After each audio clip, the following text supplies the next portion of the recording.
All right. Oh, jeez. I'm back. I had to make some food for my mother. I made some myself some while I was in there. I got me some waffles with some peanut butter on it, and I still got some coffee. So we are going to continue where we left off. Give me just a moment to grab my headset. Just smacking my plate and everything. All right. So let's continue. See what else we've got for Mr. Papa Gut. I don't think that anybody that has never been expressed in any capacity. In fact, the narrative seems to be that in public settings, Miranda wanted to have very little to do with Adam. In public settings, meaning what? Meaning the Winnie's group chat, where she explicitly called Adam out by name. Public settings as in trying to meet up with him. Public settings as in taking pictures with him.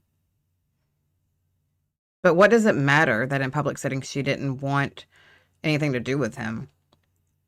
Who would want, as a grown adult, who would want to be seen in public with a child in the way that Colleen was addressing and talking to Adam? No. It was best that Colleen did it in DMs, because then it was less likely that anyone would find out about it, to the point that she told him, your parents can't find out about this. Don't let your parents know. They wouldn't be okay with this. If we can call Jeffrey Marsh a groomer, we can call Colleen Behringer a groomer. It's fucking disgusting. And what's done in the dark will come to the light, and that's exactly what's happening, and now y'all are freaking out. And so I imagine if y'all are nasty. Set him up for some kind of sexual exploitation, that she would have moved forward with that. It wasn't sexual. It was not sexual. And you can't sit there and say, well, this timeline, this is when she should have done this, and this is when she should have done that, and if she was going to do it, she would have. How do we know that she wouldn't have had Adam not taken a step back and called her out? How do we know that it wasn't going to get that far? We don't. And that's the scary part to think about. And so it boils down to that's very inappropriate. And it is, 1000%. That's no questioning. But that doesn't mean that the intent of that was to try to take advantage of Adam sexually. No one said that she was trying to take advantage of him sexually. No one said that. What was said was that he was groomed and he felt uncomfortable, and that she should not have had anything to do and say any of those things to a minor. No one is saying that she was trying to proposition him. It's just very inappropriate conversations to be having with a literal fucking child. Lingerie, the same thing. Obviously, she was on a live stream giving away stuff that she didn't want, and she sent it because she thought it was funny. It's not. Especially 6 years after that event happened, it's even less funny. And I want to be clear, because it wasn't funny then, but we have moved rapidly. It wasn't funny then, but... No, point blank period, it wasn't funny then. It's not funny now. Point blank period, there is no but, no cuts, no coconuts. Nothing. That point blank period. It's not okay. There is no but to that. There's no caveat. Socially, over the past 6 years, I would say more so than we have the 50 years before, we are in the age of the internet, the age of rapid communication, rapid information, and we are moving very quickly socially. Says the man who couldn't bother to Google what grooming is. And I'm not saying that that's a bad thing, but what I am saying is that we move fast. And so saying something was acceptable 3 years ago and now it's not, to a lot of people goes, well, that's silly. It was. But didn't you just say that it wasn't acceptable 3 years ago, 6 years ago? That it wasn't okay and it still isn't okay? Didn't you just say that? But now you're saying, well, 3 years ago that was funny, but now it's not? Only 3 years. We've moved rapidly. We are in a massive exchange of information. Okay, and the conversation, by the way, about parasocial relationships is very new. Parasocial relationships have existed forever. Parasocial relationships have existed for forever. Conversations about parasocial relationships is new. No. No. Parasocial relationships were very much a thing when it came to James Charles and his allegations, or rather, the allegations against him. Same thing with Jeffree Star and the allegations against him. Parasocial relationships were a thing and were talked about then. But the difference is no one was using the buzzword of parasocial relationship. They were just calling it what the fuck it is. And it's exploitation. Just because they weren't using the buzzword of parasocial relationships doesn't mean that the discussions weren't being had or that they weren't taking place. To think that is very ignorant on your part. We've really only been talking about them for the past year or two. I disagree. I vehemently disagree because I believe that this conversation, or rather this type of conversation, was had when James Charles had allegations coming out against him about basically coercing and baiting straight men to come to his place or to come meet him and to Netflix and chill with him, and the power dynamic and the exchange there. No, we've been talking about it. Again, we just haven't been using the buzzword of parasocial relationships, but for the past year or so. But they very much were a thing, and they were very much discussed, and it was very much taken seriously, though I can only assume that you were trying to disregard it. Because, oh, it's new, so therefore it's not as important. Realistically speaking, I remember the first time that I engaged in parasocial relationship discourse was 2 years ago because a content creator named Joe Bartolosi made a video about it, and I found it interesting. That's it. It's been that little amount of time. And so you have to understand that this wasn't a widely understood and accepted topic that people were talking about. And everybody that's in the comments and other content creators that are like, no, this is parasocial, you're right. But that wasn't a thing that we acknowledged back then. That is a boundary that's very new. And the reason is because we're in an age of massive micro celebrities. Historically, celebrities were found by some kind of a group or organization or management firm that would operate everything for them, their PR, what jobs they did, et cetera, et cetera. That doesn't exist. Now any Tom, Dick, or Sally can become a large content creator. That was a very boomer reference. Oh. Well, the boomer reference is Tom, Dick, or Harry, but because that's sexist, I assume you threw Sally in there. You want to appeal to the feminists and all that, equal opportunity, blah, blah, blah. At any rate, I disagree still. Content creators have managers. Content creators, you are one, my guy. Although you don't have but 26,000 subscribers now. I say that and I don't even have 1,000 yet. But the reason I say you only have 26.2 thousand subscribers is because you end up with a liaison, a YouTube liaison, once you become a part of the YouTube Partner Program. And they become kind of like your agent, your manager, your go-between between yourself and YouTube. They're a buffer.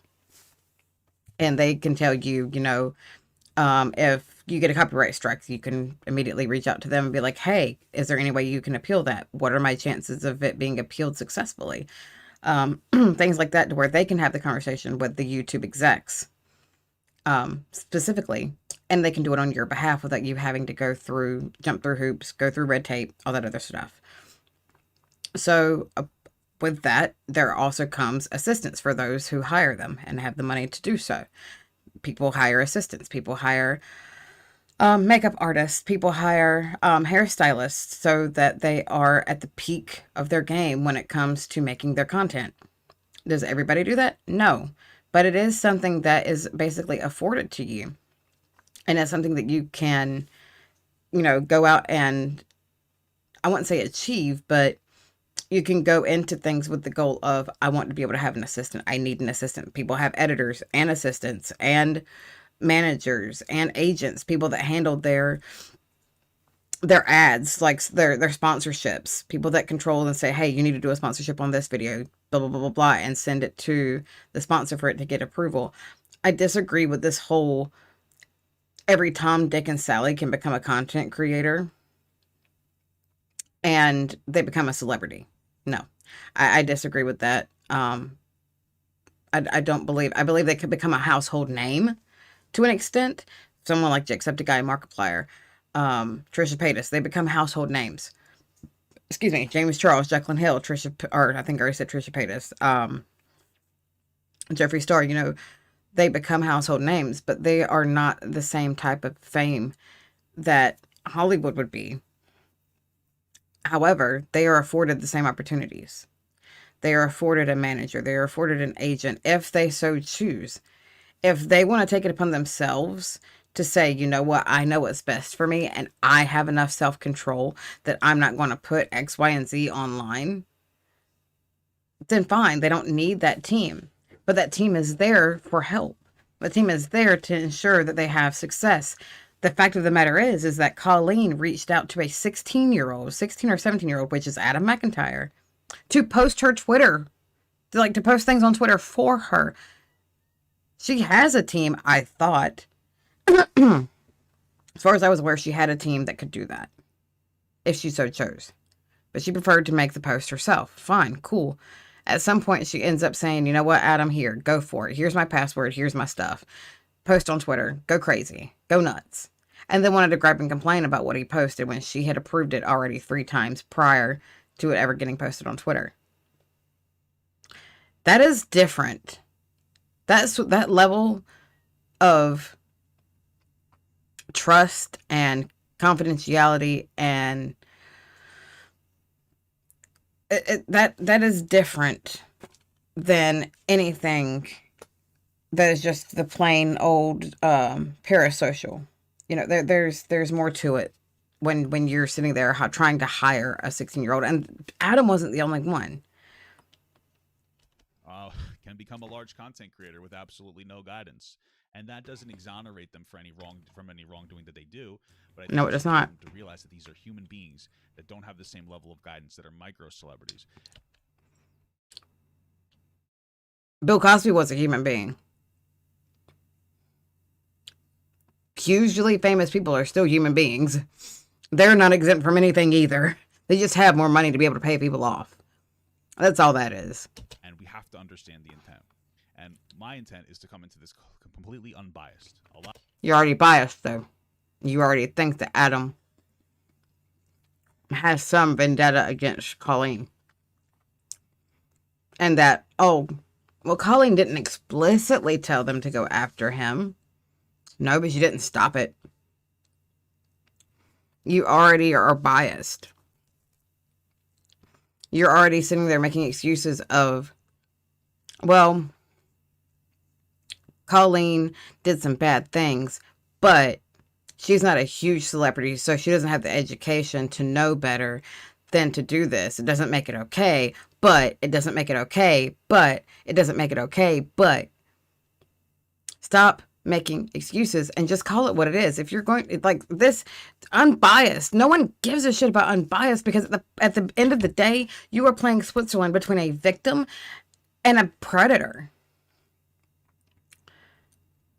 Like, Jesus, you're not just your executioner. It's not your job to be unbiased. It is your job, I assume, it's not even really your job per se, but it's to inform.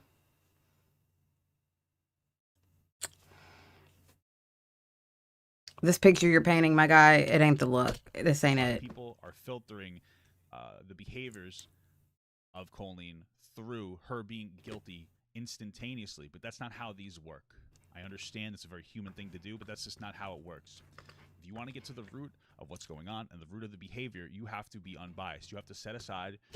But you're not. You have it in your head that Colleen's not entirely guilty.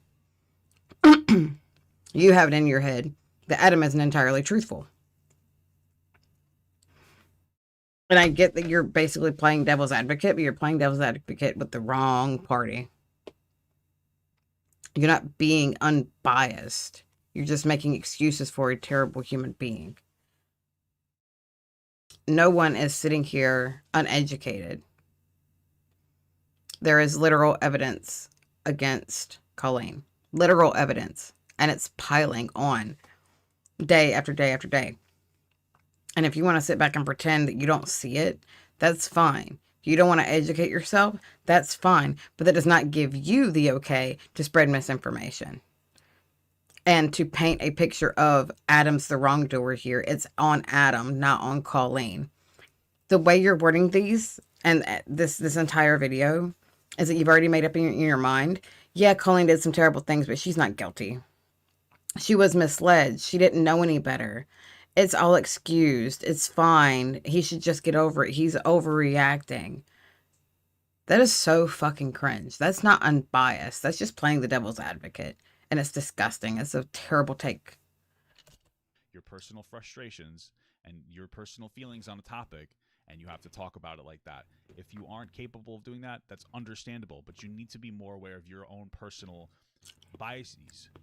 You need to be more Take your own advice, my guy. Holy shit. perspective. You need to be able to operate, and if you can't, I understand, but that's what I'm going to do. And I'm sorry if I'm coming off as abrasive, but again, the topic of grooming and sexual assault, these are topics that get me a little bit heated. And so if I'm a little rude, I'm sorry. I don't mean to be antagonistic or abrasive, but sometimes that's how it is. So I'm sorry for that. Anyway, getting back to the sexually inappropriate things, like we said, we had the Q&A questions. We had the situation with the lingerie, inappropriate, very clearly no intent to do any grooming.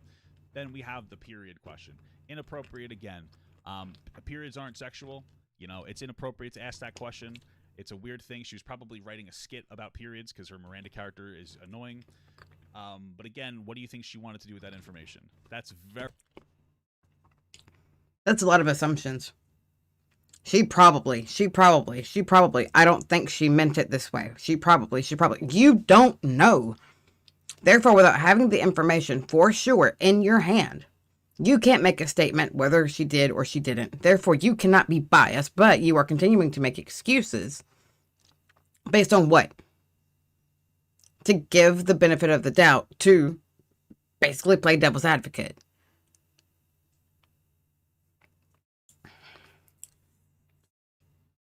You don't know what was going through Colleen's head because you're not Colleen, because you weren't there. And unless you were, I'm sorry.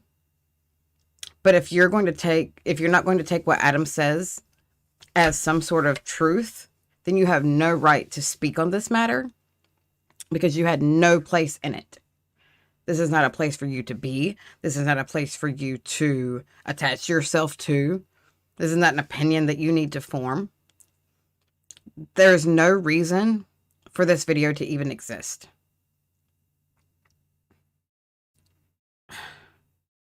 If you are not on the side of a victim who for 3 years was ridiculed, harassed, bullied, sent death threats to,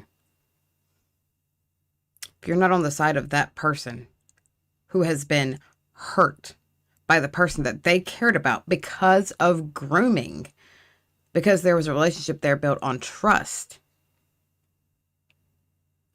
you were on the wrong side of history and you do not deserve to comment on it. very important. What did she do with that information? It's been years and we've seen nothing. Another thing people will talk about is that she has like a bit on stage where she has kids do stuff that would be considered inappropriate. Again, that is inappropriate. Also keep in mind that she's doing that in front of the parents and the parents don't mind. That doesn't make it okay, but some of the parents don't even know that their kids are going up there for that. Give me just a moment. I need to let my mom's dog in. I will be right back, you guys. Give me just like 2 minutes.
Okay, guys, sorry about that. That took a little bit longer than it was supposed to. There's some sketchy activity going on in my neighborhood. I had to see what was going on and kind of be like, what the heck?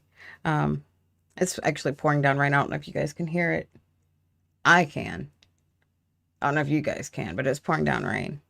So I got a feeling my little leak is about to start dripping again. It's a very small leak, but it's still annoying that I even have one. But at any rate, let's continue. We're barely a third of the way into You this. have to understand, unless you think that every single parent of every single kid that likes Miranda is some kind of a groomer, then we would just understand that maybe those are inappropriate dated jokes. Actually, some of those parents, as I stated, mm,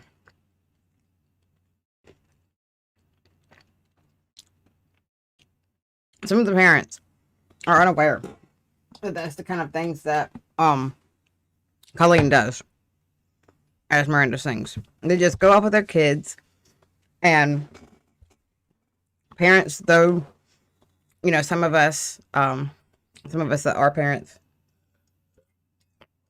we would of course ask questions. We would do research and be like, "Who is it, honey, that you want to go see live? Who is it? What's their name?" And then do our own research online and be like, "Oh no, honey, I think that's a little bit inappropriate for your age bracket right now. I don't think that you really need to see Miranda sings right now, maybe in a couple of years, and have that discussion and why." And we would like to think that every parent is that responsible. But just like it is not only difficult, but reckless to say that every parent is a groomer if they are okay with it, it's just as irresponsible to say that every parent is a responsible decision maker in that process. You can't say that every parent knew going into that, knew what their child was going to be subjected to. You cannot say that for certain. You can't say that every single parent was a responsible parent, because the truth of the matter is there are bad parents out there. There are irresponsible parents that wouldn't care and was just like, yeah, you want to go see him? Okay, how much are your tickets? All right, let's go. Or could even let the babysitter and be like, here, I have to work this day. You take them. Who's to say that every adult that was there was a parent of that child? You see what I'm saying? So you can't make that accusation or make that assumption that, well, those parents aren't groomers. All of the parents are or aren't groomers. And in the same breath, not acknowledge that not every parent knew, and that every parent should be a responsible parent. Just because they're a parent doesn't make them a responsible human being. I think that's important to remember as well. Um, these children were subjected to things that were horribly inappropriate, and thank God there was one. There's a video circulating somewhere of Colleen basically talking about one of the kids that she pulled up on stage, and she told him to like reach into her pants to grab a cheese puff or a cheese ball. And she was like, "You want a cheese ball?" And he was like, "No, I do not." And she was like, "Oh, well, that's okay. Can I get a kiss?" They were supposed to be on a date. And she was like, "Can I get a kiss?" "No." "Are you sure?" "I'm sure. I don't want to." And she was halfway so offended. But on the other half, it was comical to her. She was like, "I've never had a child turn me down." And like the way that that was stated was so inappropriate and so weird and jarring.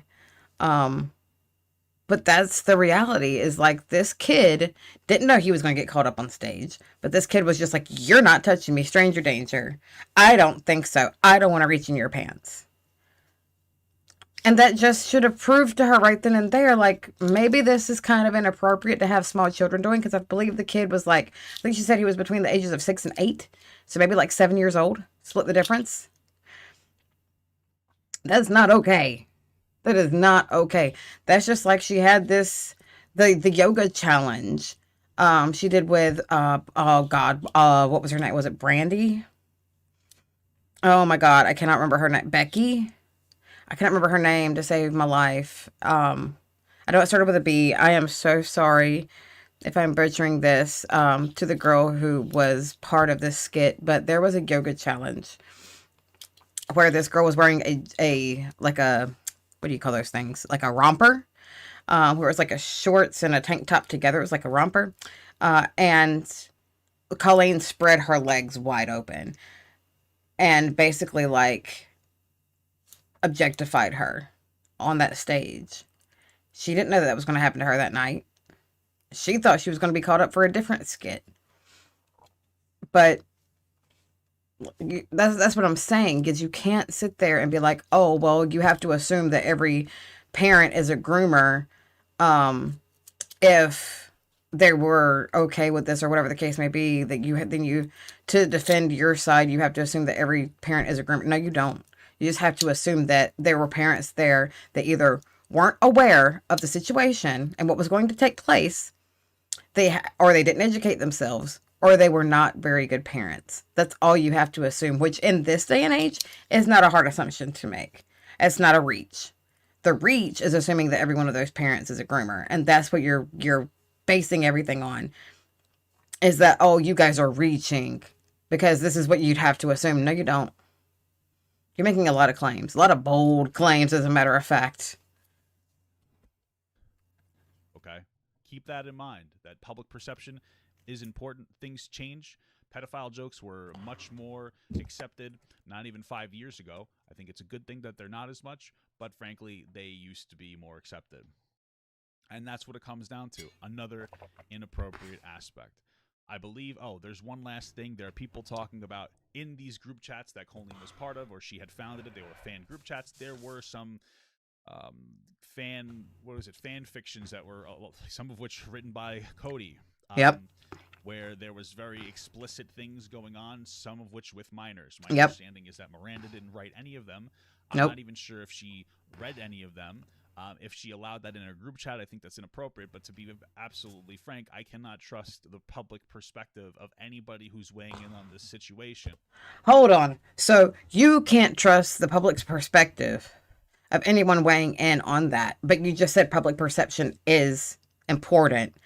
So then basically what you're saying is you have downplayed every person that wishes to comment on that. So your opinion is the only one that matters, and that you're the one that we should listen to, and that you're the be all end all of whether or not someone is guilty, innocent, or what have you. You can admit that it's inappropriate, and you just said public perception is important, and that what the public perceives, perception is reality, is what I was taught in the military. If you perceive it to be, then it is. If it looks like a duck and it walks like a duck, it's a duck. Now, in this day and age, if it looks like a duck and it walks like a duck, it might be a chicken. Maybe. But what you're saying is public opinion doesn't matter. I can't trust anything the public says. You should listen to me, because the public is going to lie to you. And the public is going to fabricate things. What? Bruh. Because they've already decided to demonize Miranda, and so it's impossible when you have. No one's decided to demonize her. The only thing that anybody is asking is that Colleen, come forward, and either admit or deny these allegations. Take some accountability and say, you know what, that was wrong. I shouldn't have done that. That's all anybody is asking for. No one is demonizing anybody. They may have it made up in their mind that she's guilty already. Cool, whatever. But at the end of the day, all anybody wants, including Adam, is for her to take accountability. For her to admit that she did some shit that was fucked up. Because she did. You've already admitted that. It's inappropriate. That's all anybody's asking for, is accountability. No one is saying that she is inherently a bad person. She's made some bad choices. She's done some bad things. No one is demonizing her. We just want her to take accountability and say, you know what, I fucked up, and it will never happen again. I'm going to be changing how my live show continue from here on out. And those jokes that were okay years and years ago, I've realized they're not okay anymore. And it's absolutely horrendous, the things that I have done, and I'm very sorry to my entire community. I will not be posting anything to minors ever again. As a matter of fact, I'm going to take down my group chat that involves minors, so that there is not even a temptation of anybody near them to ever be subjected to something like that again. I'm calling girl. Reach out to me. I got you an apology. That's all anybody's asking for, is some sort of acknowledgement, some sort of accountability that's been taken, some sort of responsibility as an adult to be like, you know what, I made some shitty choices and I should have done better. I was grown and I should have known better. That's all anybody wants. No one's demonizing anybody. We're just all fed up with people in power or people in positions of power taking advantage of that and using it to groom, exploit, um, uh, uh, objectify, and manipulate children. If you have an issue with people having an issue with the fact that children were manipulated, treated horribly, traumatized by someone, then you are part of the problem. And that's disgusting.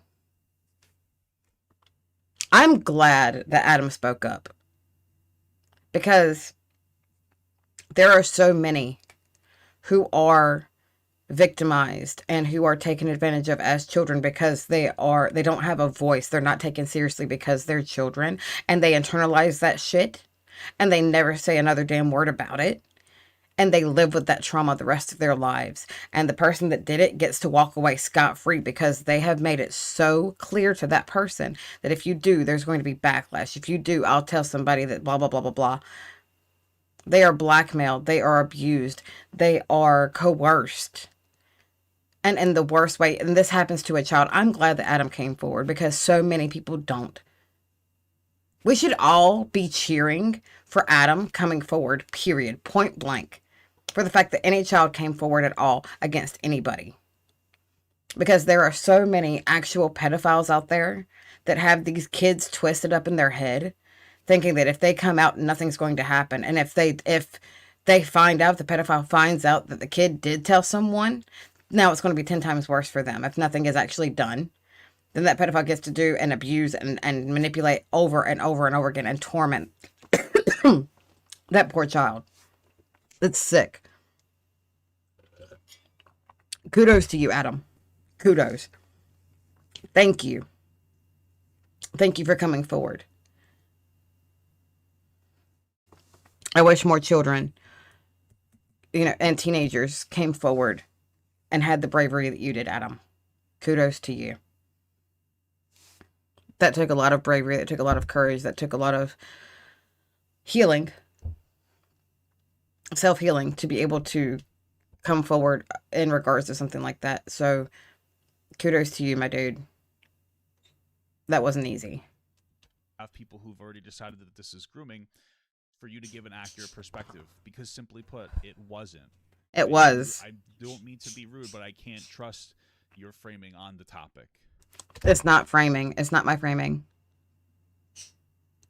You can't trust anyone's framing on the topic, but yet we should trust you, because you're some so knowledgeable person, because you have a wife that's in social services, because you have a college level understanding, yet you can't simply seem to do a quick Google search and find out exactly what grooming is.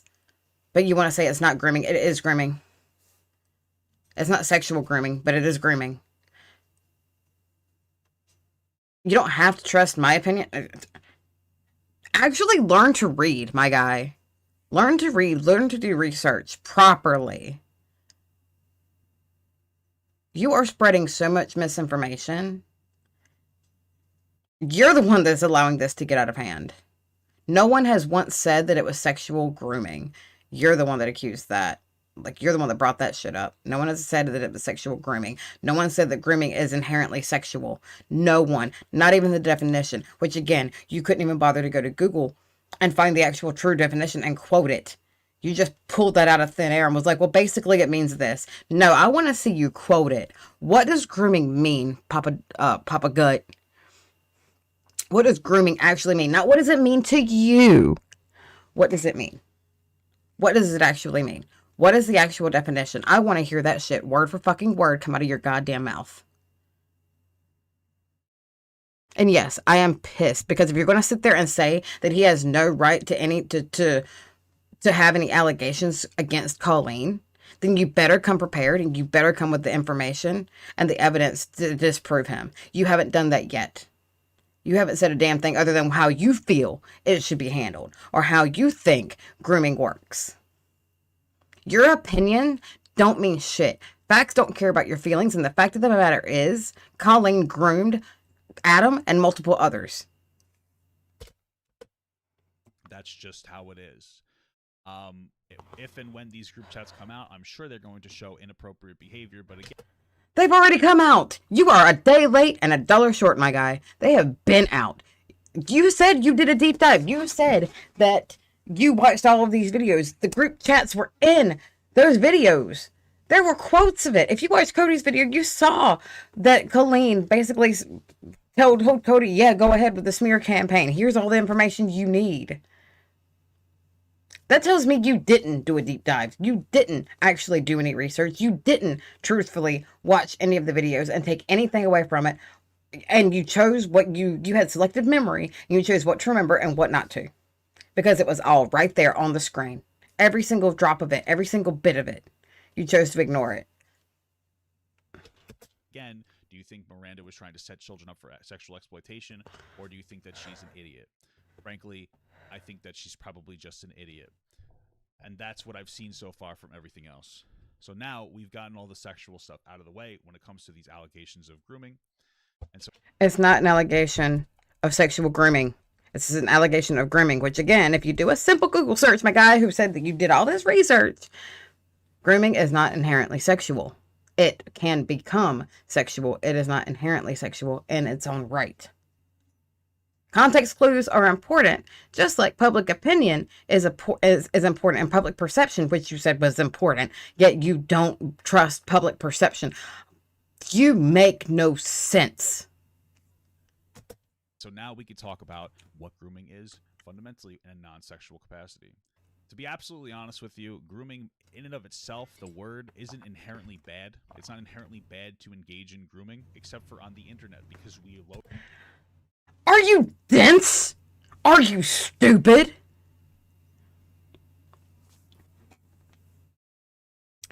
Dear fucking God.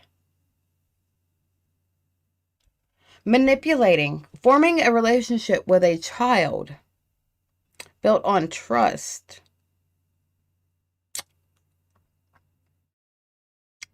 Where the groomer can then manipulate and exploit said child isn't inherently bad, except on the internet? Are you absolutely stupid? Tell me you're a groomer without telling me you're a groomer.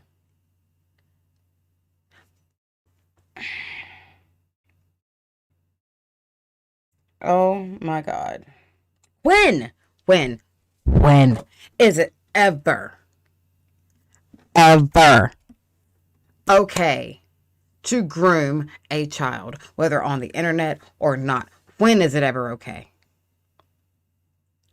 Other than when you're talking about grooming in the sense of brushing their hair, if it is your child and you are brushing their hair as far as that type of grooming, unless you are talking about that, tell me when. Tell me when coercing and forming a relationship with a child built on trust and communication so that one can manipulate and exploit them. Tell me when that's good. Because you said it's not inherently bad. When is it good? When is that ever good? Dear God, someone call Chris Hansen. owed it so much. When I was at an Eagle Scout ceremony, I was taught there were people who were presenting to the young men who have become Eagle Scouts, which is a great honor. I am an Eagle Scout. And one of the speakers came up. You're a former Eagle Scout. My guy, you are a grown man. You're not a Boy Scout no more. You're a man. Boy Scouts are for boys. You're a former Eagle Scout. Why don't you just back that up and just sit down? Representative of That's just like I could say, oh, I'm a Girl Scout. No, I was a Girl Scout. I'm a former Girl Scout because I was a Girl Scout when I was a girl. when I was a young girl. I am no longer a Girl Scout, nor am I any longer a girl. I am just a female woman. I am a grown woman. That's it. I was taught many things when I was a Girl Scout. Bruh, you are not an Eagle Scout. You might be a Scout leader. And if you are, oh boy, do I have some serious questions for you. But you are not an Eagle Scout. I believe it was the state or the county, and they said congratulations to all the parents and the leadership for grooming their children into being an eagle. When I heard that, my first reaction was visceral. I was like, ew, gross. And I realized that's because that is a very online perspective when it comes to the like the usage of that word and the discourse around that. No, they didn't groom their child to be an eagle. That was poor. It was a poor wording choice. God. They raised their child and worked with their child to make them an eagle, like to make them a better person so that they could become an Eagle Scout. They didn't groom them because they didn't manipulate them with the intent of exploiting them.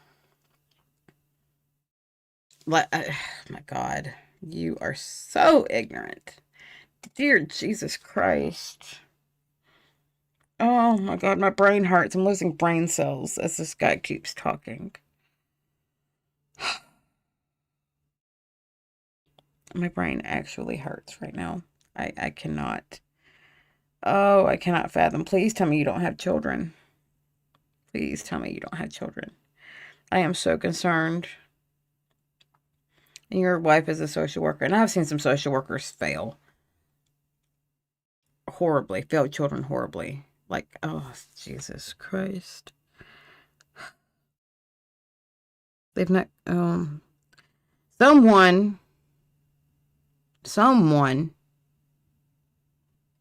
doesn't understand context clues, doesn't understand how context works, and doesn't understand, oh my Jesus. Dear God. They've reared them. It's the closest thing to what I can think of. They reared them, which is, if you look that up, or like rearing a child, they reared them into the better person that they are, which has allowed them to become a good Eagle Scout. It was in their rearing. It was in their raising. They raised them well. They didn't groom them. No child. Oh, my dear Jesus Christ. Oh, my Lord. I ain't a Christian, but this motherfucker makes me want to have to... I feel like I need to just pray. I am at a loss and I don't know where humanity is going. If this is the type of norms that we can expect to see. People defending actual predatory groomers.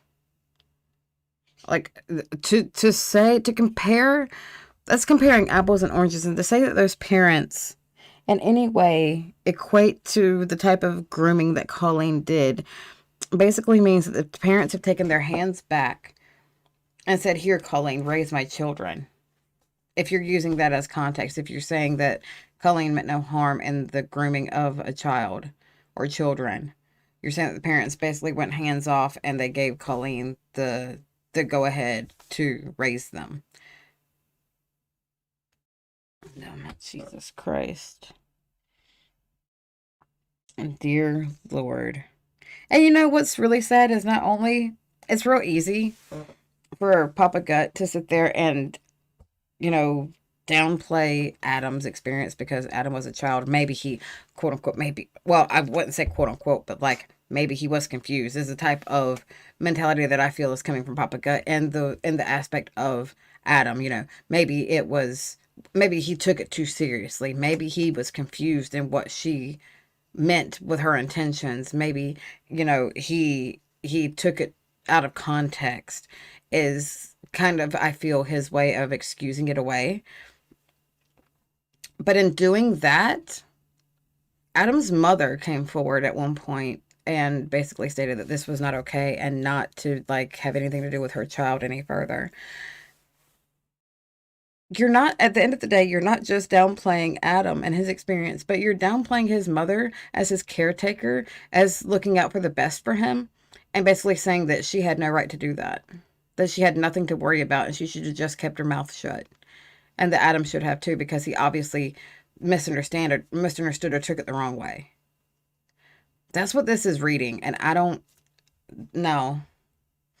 No, I vehemently disagree. I no, no, no, no. This is not the look. This is not the take. This is not the side of history that you want to be on, my guy.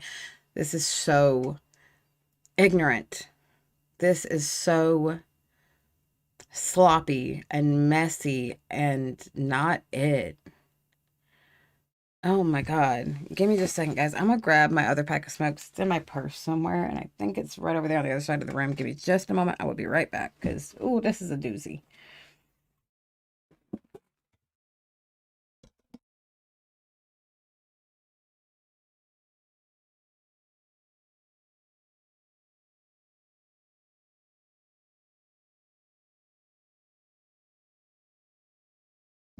Also, this may come off as me being rude or hateful. I would appreciate if my smoking habit isn't the takeaway from this live stream. Um, I know it is very easy to sit there and say, well, it's bad for you. You shouldn't do that, blah, blah, blah, blah, whatever the case may be. Oops. Whatever the case may be. It's very easy to say that. Um, I am not going to judge anybody for what they do in their private life, and how they cope with things and how they deal with stress. All I'm going to say is please don't judge mine. I try very hard to keep this aspect of my life off of my YouTube. Um, and the only time you will ever likely see me um, with a cigarette in my hand is on a live stream, because I do get very nervous. And topics like this do stress me out. It makes me very upset. And it's one of the things that helps me calm my breathing, helps me focus on my breathing, and helps me just kind of decompress for a bit and let me slow down my brain so that I can actually think. So, with that being said, I'm going to light one. Please just don't let that be the takeaway of this video. There are so many more important topics that we need to discuss other than my bad smoking habit. I'm aware that it's not good for me. I'm aware that I should quit. Until you've walked a mile in my shoes and lived my life, please keep your opinions to yourself. I already have health professionals. I don't need everybody else and their mama telling me how I need to live my life. I'm not doing anything illegal. Okay? So, let's continue. That word is very loaded, and it's very sexually loaded. And what people don't understand is when you say, well, it's non-sexual grooming, you're still carrying that intense energy from sexual grooming into your other definition of it. How? How? Please make that make sense. Please. And it is very serious. It is very intense. Grooming is an intense act, and it happens over time. It's very gentle in the beginning, and it gets worse and worse and stronger as time progresses. It's how a relationship forms between a minor and an adult. They have to first have trust, and that trust is built over time. And after which time, manipulation begins to start. Oh, I wish I could do this. And you feel obligated as the child to be like, oh, well, I can help you with that. I have some know how. It is very intense and very serious, regardless of whether it's sexual or not. The point that I'm making here is that grooming is an intentional process to set someone up to do a thing. And what I don't quite understand is, what thing do you think that Adam was groomed into doing? Do you think that Adam was methodically groomed into hearing divorce stories and or making content for him? That doesn't really make sense to me, because that isn't grooming. I don't understand the narrative, my best of my understanding, because frankly, it's not very precise or accurate. It's a bit all over the place. Is that Colleen set Adam up for some form of grooming in order to exploit content and his labor out of him, as well as to be a friend in some You just admitted that she groomed him, but she didn't groom him. You said that what she did wasn't grooming, and then you said, I believe that she groomed him for this purpose. Are you okay? Are you good?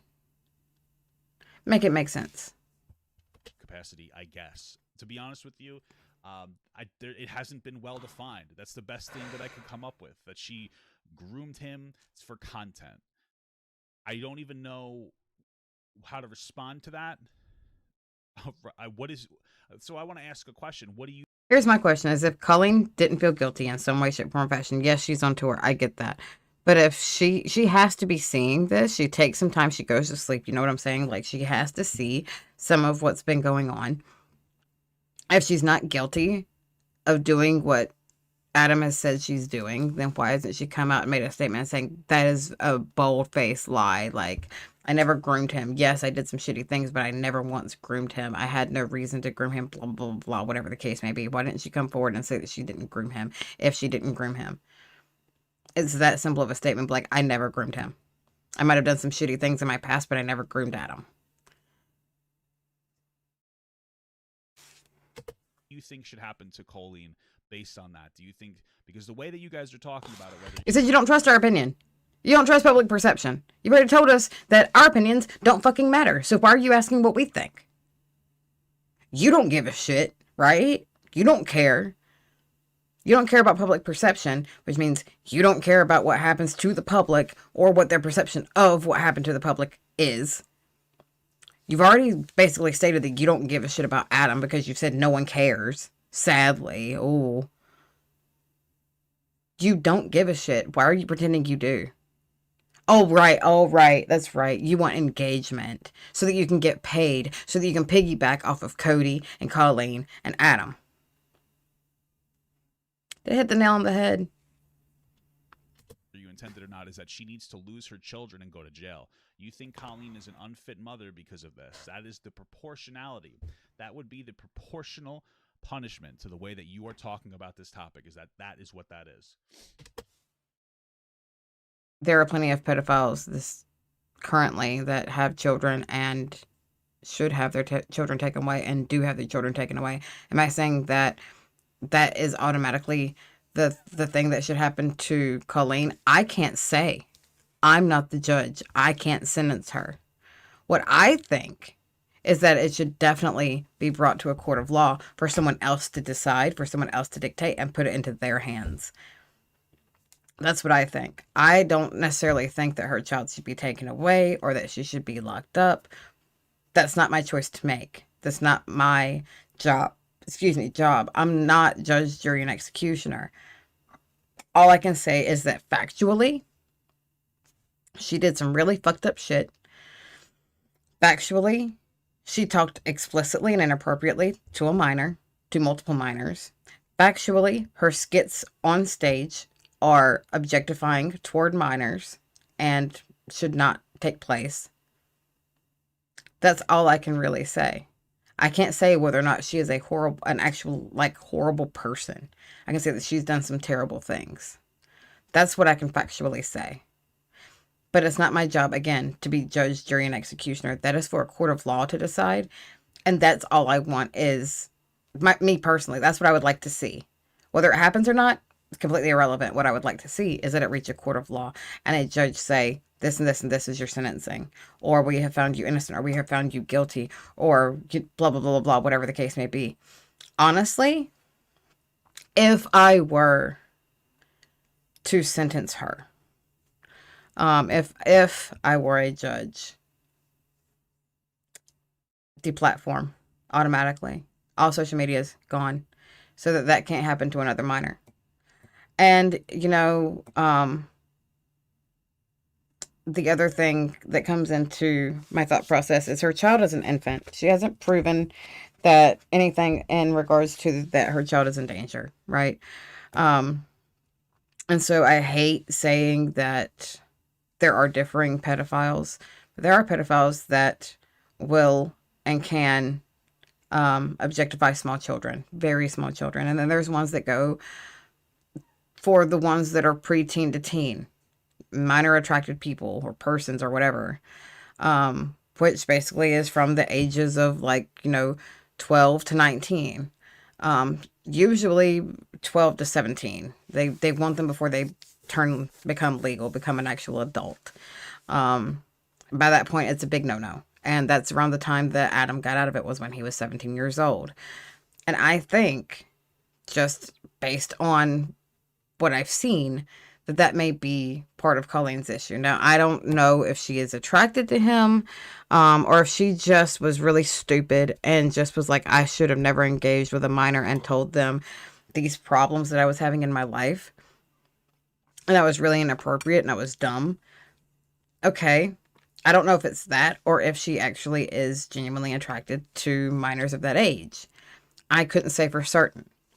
But if I were to wager a guess, that's what I would say, is that she is more of attracted to, like, the teenagers, and she's more of a danger to impressionable teenagers who are going through puberty, who are having all of these weird experiences and hormones are going crazy, and is easily impressioned by her, and is closer to her age.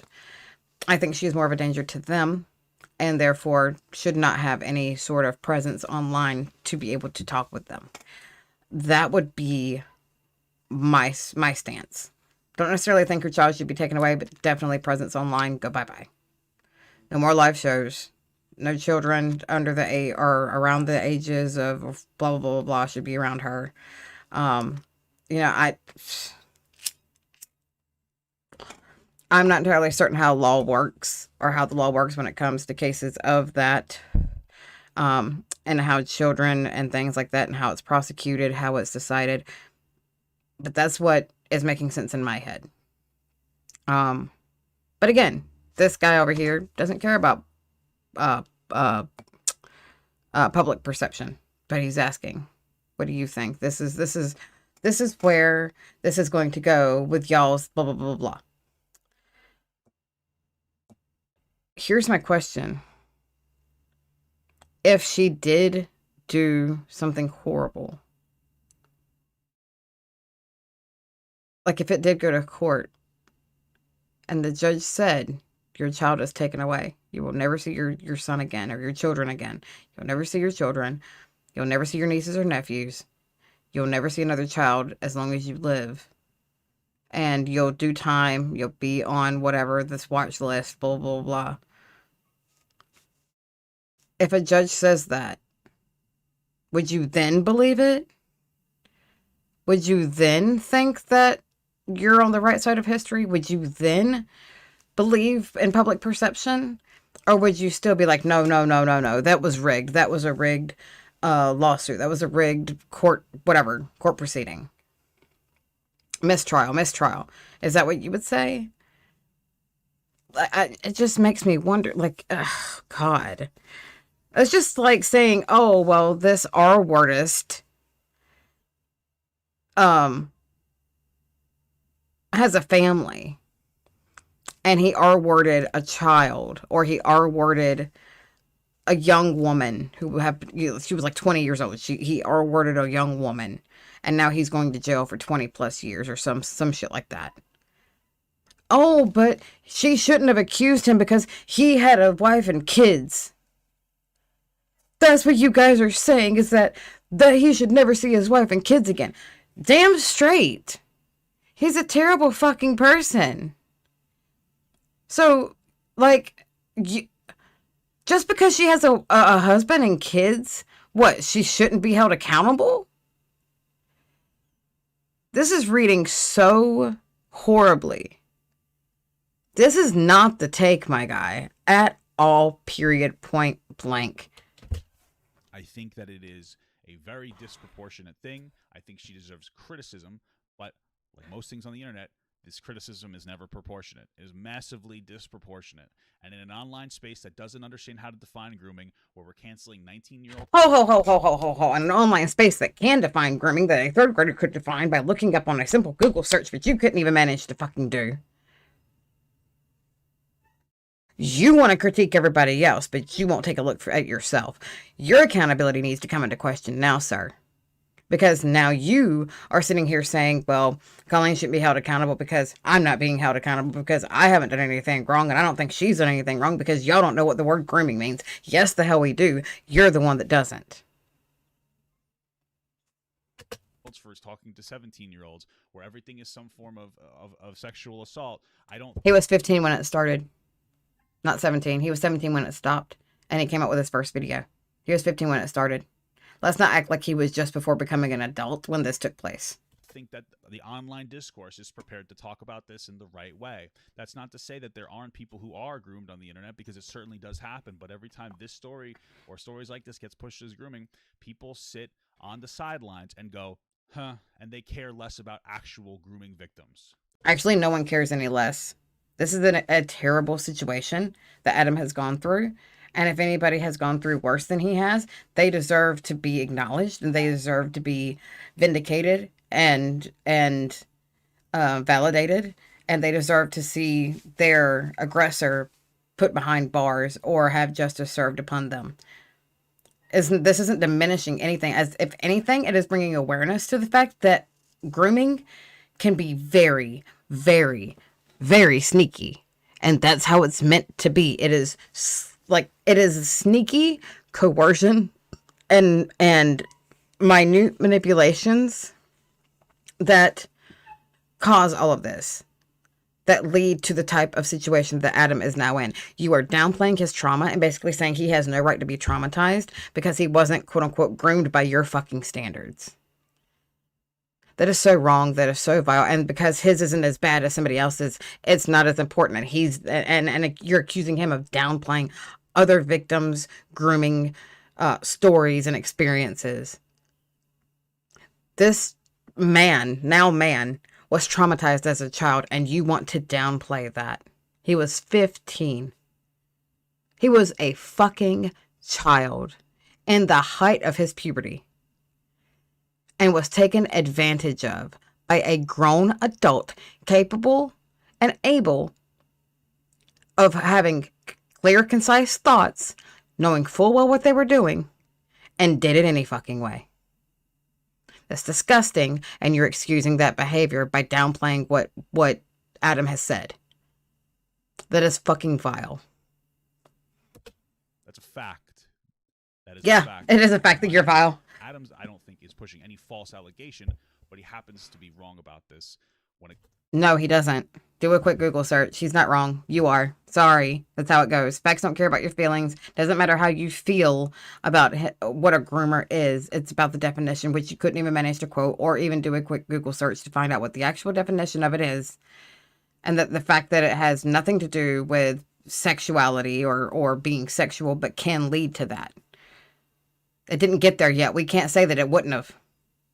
No one can say that it wouldn't have or couldn't have. It didn't in the time frame that happened, but it could have. There's always the possibility, and that's the danger. But because it didn't get there yet, oh, well, then it's not grooming because it's not sexual. Yes, the fuck it is, because it is non-sexual grooming. It comes to himself. I know that sounds horrible, but again, I think that we're in a very new internet age, and the feelings, which quite possibly are traumatic feelings, aren't because of Colleen. Once again, it's because of the backlash over the past 3 years of him constantly getting shit on. The trauma and the backlash was caused by Colleen going to Cody and agreeing to create and embark on a smear campaign to take down to take down Adam and what he said and his truth, and to silence him because she didn't want it coming out, so she wanted to do damage control. That is the fact of what Adam has gone through and what has traumatized him is the fact that no one believed him when he was telling the truth, and he was gaslit and made to feel like he was crazy, like he just thought it all up, like he just made it up in his head when in reality he didn't. And finally, someone came forward and said, you didn't make this up, and I'm sorry for the hand that I played in this. And then decided after that fact that they got backlash because they had a hand in it to just go away, to just deplatform themselves and disappear. Everything that Adam has experienced has been on account of Colleen, not to mention the fact that she tore into him after giving him permission to post on her Twitter feed. With the approval of the post that he was to make, because she got backlash from it, she tore him a new one for posting it. But she gave him the approval, and she gave him the okay, and she gave him her password and said, here, go crazy. Go crazy. Have fun with it. That was calculated and it was cruel. And you are just sitting there downplaying it and saying, oh, well, he's got it all wrong. Yet again, gaslighting and manipulation. Trying to get him to shut up. No, Adam, you know what? Be loud. Get louder. Do not let this go away until justice is served for you. Because this is the example. This is the same thing that Taylor Swift had happen to her, where she sued a guy for $1 just to make a point. Same thing is happening here. Adam, don't you silence yourself. Don't you go quiet. You keep at this until justice is served for you. You deserve to have some sort of justice. You deserve to not have to suffer through all of that for absolutely nothing. Oh, I feel like I'm going to sneeze. Oh, let's continue. Anyway, regardless of what you want to define as grooming, we need to understand this. There is a difference between being a person that is manipulative and creating a relationship through manipulation to extort something. I think that it's not unreasonable to say that in this inappropriate relationship that Colleen has with Adam, she may manipulate him in some capacity. There's a possibility there, though I think that that's overblown. However, that is different from explicitly creating a relationship with the intention to manipulate. You just said she created a relationship with Adam and that she manipulated him. But you said that's different than creating a relationship with Adam to manipulate him.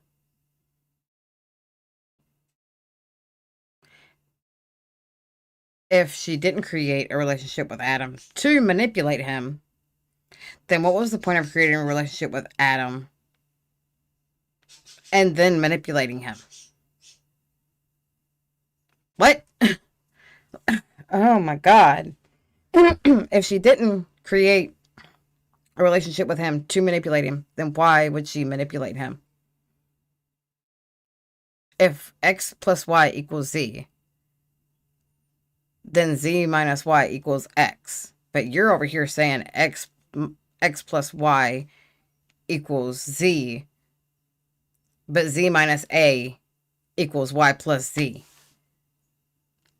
That makes no sense.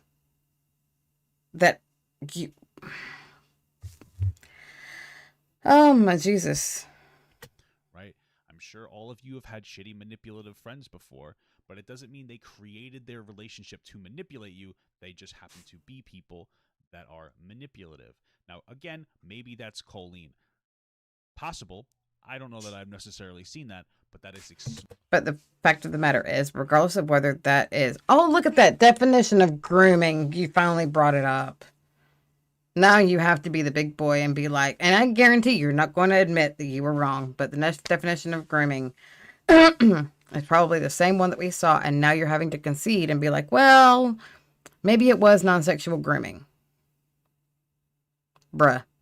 Not only that, but... I forgot what I was going to say. It's very explicitly different from possible. I don't know that I've necessarily seen that, but that is very explicitly different from actively grooming someone in some capacity. Okay, that's what I was going to say. Was regardless of the fact of whether she groomed or whether she forged a relationship with him and with the intent to manipulate him, no adult who is unrelated to a child should have a relationship with said child. Point blank, period. Like, and it's fuck the pair relationship. Fuck that. She was in his DMs telling him intimate details about her life, her sex life, all different sorts of shit, asking him for the tea. Give me the tea. Gimme, gimme, gimme, gimme, gimme, gimme, gimme, gimme. She extorted him and exploited him for information so that she could feel better about herself or that she could make content. He was literally giving her shit. She was like, yeah, give me more, give me more, give me more. She's literally said that. No adult, point blank period, should have a relationship with a child in that manner. Unless you are the mother, brother, sister, father, grandparent, auntie, uncle, cousins, you should not have anything to do with a child as a grown adult. Now, you can't control who watches your content. As a content creator, you can't control what age bracket watches your content. But you can choose who to engage with. You can choose whether or not you directly DM a minor. And that's the decision that Colleen made, was to directly DM a minor, specifically Adam, at this point in time. There have been others. Okay? That's where we draw the line of that's not cool, that's not okay. But to say that she didn't extort him or exploit him, yes, she did. And if you had gone through all of the things that Adam has said and Adam has made accusations in regards to, you would see that, because there is evidence of such. And there are text messages back and forth, and like emails back and forth. There, in the group chat back and forth, there is proof upon proof upon proof that she has manipulated him, that she has exploited him for the tea, like that she has encouraged him to go forth and gain more tea. Like, come on, that's all you got? I need more. That's it? Oh, well, this and this and this and this. Oh, yes, gimme, gimme, hot Scotty tea. Are you serious? She manipulated him and got close to him so that she had someone on some other area to give her information, to feed her. To feed her information, to feed her the tea, to feed her rumors, to feed her ideas. She used him. She groomed him to use him. And if you watched any videos, any length of them, and didn't just skip through, you would know that. Because what you're claiming is that she just saw Adam and decided to target this young man, this kid at the time, because she wanted to take advantage of him from the start, when it's more likely that she just had an interaction with her fans because she liked being a micro celebrity. She liked that people liked her. She liked the positive attention. That's very true. I will agree with that. However, if she hadn't felt some type of way about Adam, she would not have been in his DMs. She would not have direct messaged him. She wouldn't have created an isolated situation to where they would be together one-on-one and not in a group setting. That their entire conversation should have stayed in the group setting, because if she didn't have anything to hide, there should have been nothing in the DMs. It should have been said there in the group setting. And that is inappropriate because of a parasocial relationship, specifically with young fans. Doesn't make her some kind of a manipulative groomer at all. Adam has been very upfront and honest about everything. He gives us the fact. He's been upfront and honest. He's been genuine. You keep saying these words and then you sit there and say, but he's got it all wrong. Which one is it? Of every single My God. As you look at the way that he describes each and every point where he says that he was just manipulated. In fact, his claim is that Colleen never had any intention of following through on any promise that she's ever made. And then as he's recounting the story, each and every single time he recounts it, he gives a valid reason as to why Colleen doesn't follow through on a perceived promise. That doesn't mean anything. She was taking and taking and taking and not giving. She was taking advantage. Are you dumb? She was selfish, manipulative, and she groomed him to be comfortable with her so that she could gain the information and the insight that he had, and the tools and the tricks and the tips and the ideas for her videos. She used him and took advantage from him, because all she did with him was take, take, take. She gave nothing back in return. She created a place where he felt like he was in a friendship, where he felt like he was her friend. That is the grooming part. She made him feel like he was a friend of hers. And he was like, you know what? I'll just do my friend a favor. I'll do her a solid. Maybe one day when I need a solid, she'll do one for me. She'll do me a solid. And she never did. Which is what woke up Adam and was like, I'm not in a friendship. This is fucked up. I was sorely fucking mistaken. And then he realized I've been groomed. Holy fuck. Sound accurate? Pretty sure it does. Sounds exactly like what happened. So, here's the first thing I want to establish. If you rewatch the first video that Adam makes, which I think is the best video, the most honest interpretation of what's going on, you come to understand a few things. First of which is that Adam loves Colleen a lot, and I think that he still does. He loved her in the past as a content creator, and I think that he still does, because as I saw a specific tweet on social media, on his Twitter, that is like, I will stop talking about this topic, and I'm paraphrasing here, but he expresses that he will stop talking about this topic if Colleen privately and publicly apologizes. That by itself, to a lot of people, probably doesn't mean a lot. To me, it possibly signals that he still has a level of, and I'm going to go as far as to say, a possible obsession with Colleen, where it's...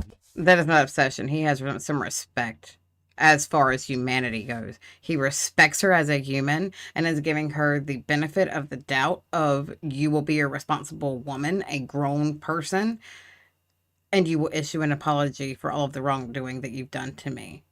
But until then, I'm exposing every single thing that you've done, and I'm going to let everybody know just what kind of jacked up person you really are, so that you can't do this again and hurt someone else.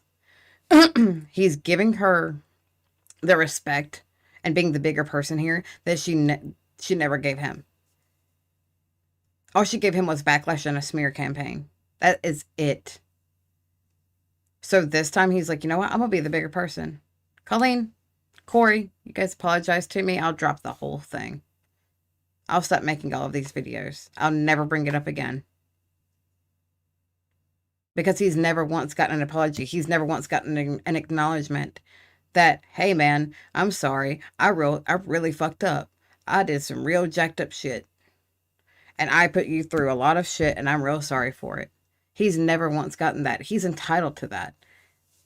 So he's making her an offer that he's hoping she can't refuse, and being like, look, I'll stop, but I want an apology. I deserve that much. And he's right. He's absolutely right. He deserves at least that much. At least an apology. I don't think it's obsession. I think he just wants justice to be served so that he can stop feeling like, for the past 3 years, like he felt for the last three years, that he was crazy. He must have just made it all up in his head. God. More about some form of validation from her rather than it is about any kind of an apology or anything like that. Some kind of a recognition. That doesn't mean that Adam's a bad person.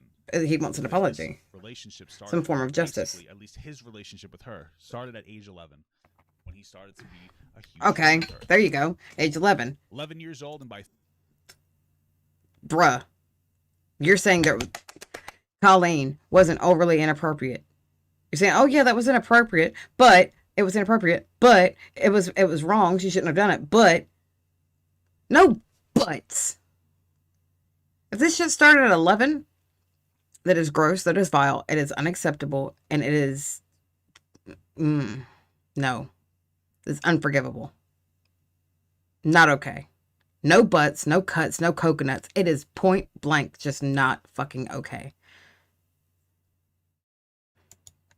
13 and 14, he started making Twitter fan pages, Instagram fan pages. By 14, they also became more personally friends. However, if you listen to Adam talk, he says, I thought we were really good friends, but at least, or he says, he expresses, we were really good friends, or at least I thought. And part of me does question how big of friends they were. Though, of course, with her venting about her divorce or being catty about it, it seems like they had a bit more of a friendship. However, it's possible that he invested a lot of energy into it, which makes sense. I think that the way that I see Adam talk about... Again, she's a grown adult. Okay. So what if he thought more of it, and so he put more energy into the friendship than she did? She could have stopped at any point and said, you know what, this is getting out of hand. This is getting inappropriate. I don't want to be canceled. She kept saying over and over and over again, she didn't want to be canceled. You know what? Like, you're a kid. I'm an adult. This conversation, I am so sorry for pouring this out on you. This was not your place to deal with. I am so sorry for venting to you. I should have vented to my grown friends. You're a child. I knew better. But she didn't stop, and she didn't care. And she continued to do the same bad behavior that she had been doing. And that's what makes all of this not okay. She was in control. She was the adult. She was the responsible party because he was a literal fucking child. He was a fan that was like, oh my God, she's paying attention to me. Oh my God, and she's venting to me. She must really trust me. Oh, look at that grooming. Oh my gosh, she wants to use my idea. Here, take more. Here, like, by all means, here, have all of this. You're my friend. Oh my God, I love you. She gave nothing. She could have stopped it. But why? Why stop when the cash is flowing? Why stop when Miranda Sings is suddenly relevant again? When her success is skyrocketing? Why would she stop? She was a grown adult, and she should have stopped it when she had the chance, and she didn't, and continued to exploit him until he came forward, and upon which she decided to embark on a smear campaign and shut him down and silence him for 3 fucking years. He was ridiculed, harassed, sent death threats. But, oh, damn, he's the one that's obsessed. He's the one that took it too far. He was a child. A fucking child. Who had yet to discover the right and the wrongs in the world as far as a big media star goes. Yeah. About this, it seems like there is a mythology to her, to Colleen, from Adam's perspective. He seems to look at her as some kind of a deity. And this is where these parasocial type relationships get into, where we realize that you shouldn't really be friends with underage fans, especially. Though I think it can. And who was the one that was friends with underage fans? Oh, right, that's Colleen. Colleen is the one that had underage fans that she was friends with. Colleen is the one who decided to go forth and continue conversations in private with these minors. Colleen is the one that could have put her foot down and should have been the one to put her foot down and say, you know what, this is a bad look for me. This is not what I want Miranda or Colleen to be associated with. This needs to stop, and I'm sorry for what I have done thus far. We cannot talk like this ever again. But she didn't do that. She kept it going. It was Colleen, the responsible party here, the grown person who was capable of making full-fledged adult decisions, decided to let a child be their vent, be their what do you call it, like the something board, like a whatever. But she took his ideas and a sounding board. Like, she decided to let a child be a sounding board. Surely she has grown friends. Surely she has adult friends that she could vent to and talk to, but she chose a child, and that is on Colleen herself. That is not on Adam. That is not Adam's fault. We are not going to be victim blaming him at all for simply having either a crush of sorts or being like, oh my God, this person reached out to me. I, a grown adult, would probably be the same way if an actual, like, hugely famous person like Jason Momoa reached out to me and was like, hey, how are you? I'd be like, oh my God, Jason Momoa just spoke to me. Holy shit. And if he sat there and said, I'd like to have a conversation with you, I'd be like, oh, yeah, sure. Yeah, no, once in a lifetime opportunity. Yeah, cool. Let's do that. It's the same type of mentality that Adam was in, because to him, he probably felt like that was a once in a lifetime opportunity and was like, you know what? If I don't take this chance, I'll never have this chance in my life again. Sure. And unfortunately, he was a child, but she was an adult. She knew better. She should have handled the situation better, and she didn't.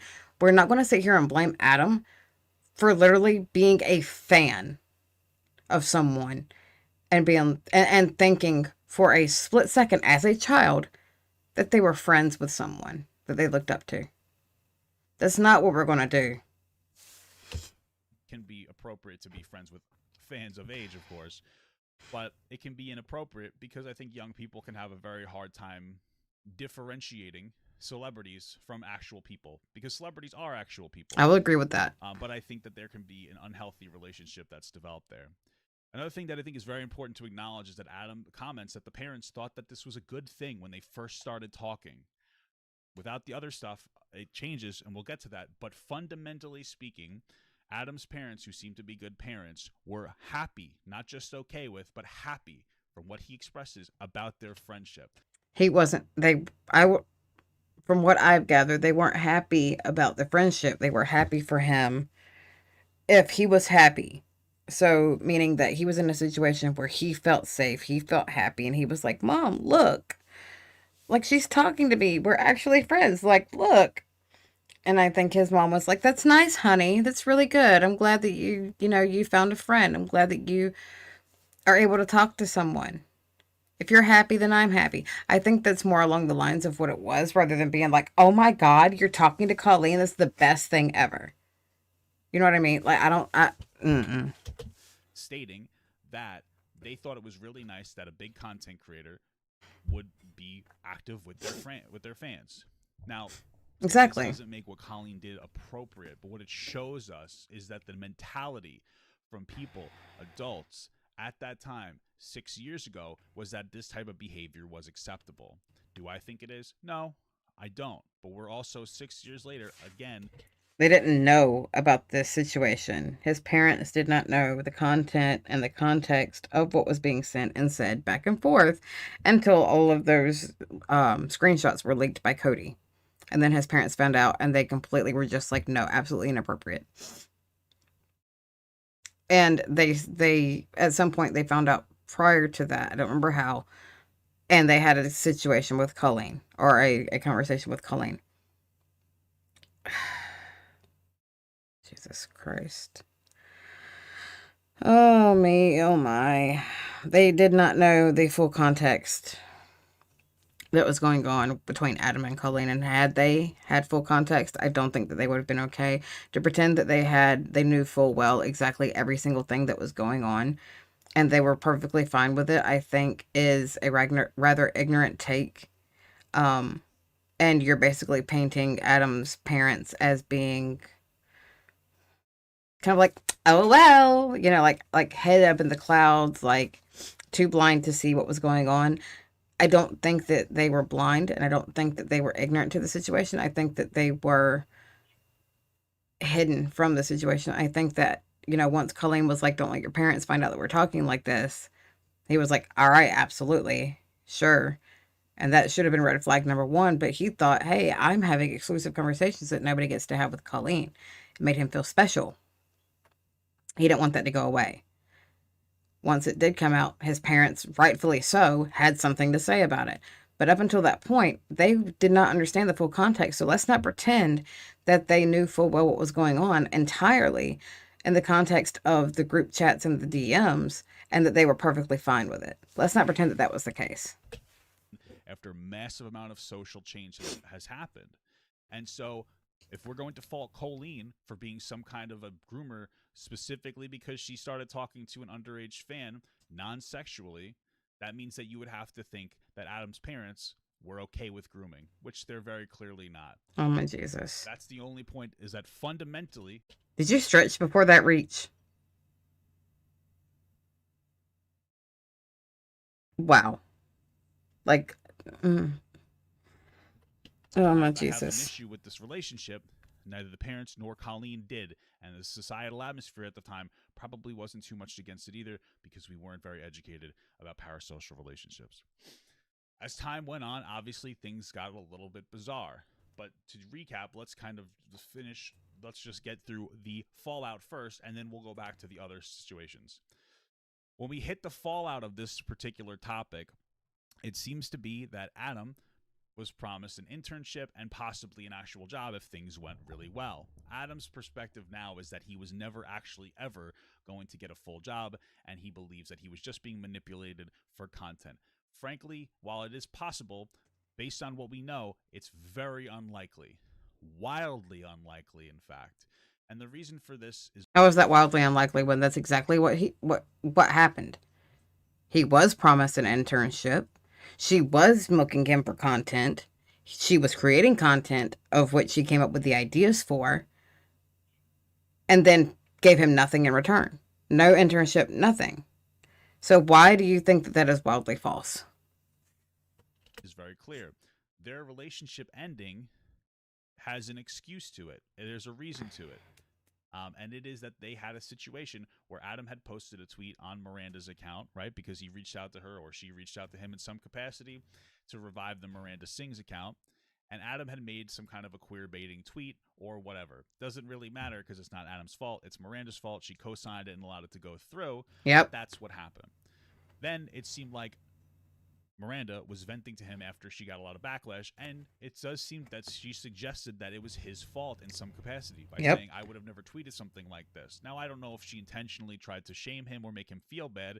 It's quite possible that she was just venting it in some kind of a weird manic or hysterical state because she seems to be a very sensitive person, and I say that in a bad way, that can't handle her own shit publicly.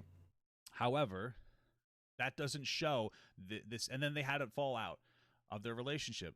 To be absolutely honest with you, it seemed like if you look at the DMs, Adam was the one who ended the relationship, or at least that's what was most possibly conferred from that. Think about Agreed. it. He reached out and he said something along the lines of, I logged out of all your accounts. Don't worry, you'll get through this. That was I'm paraphrasing, but basically what he said.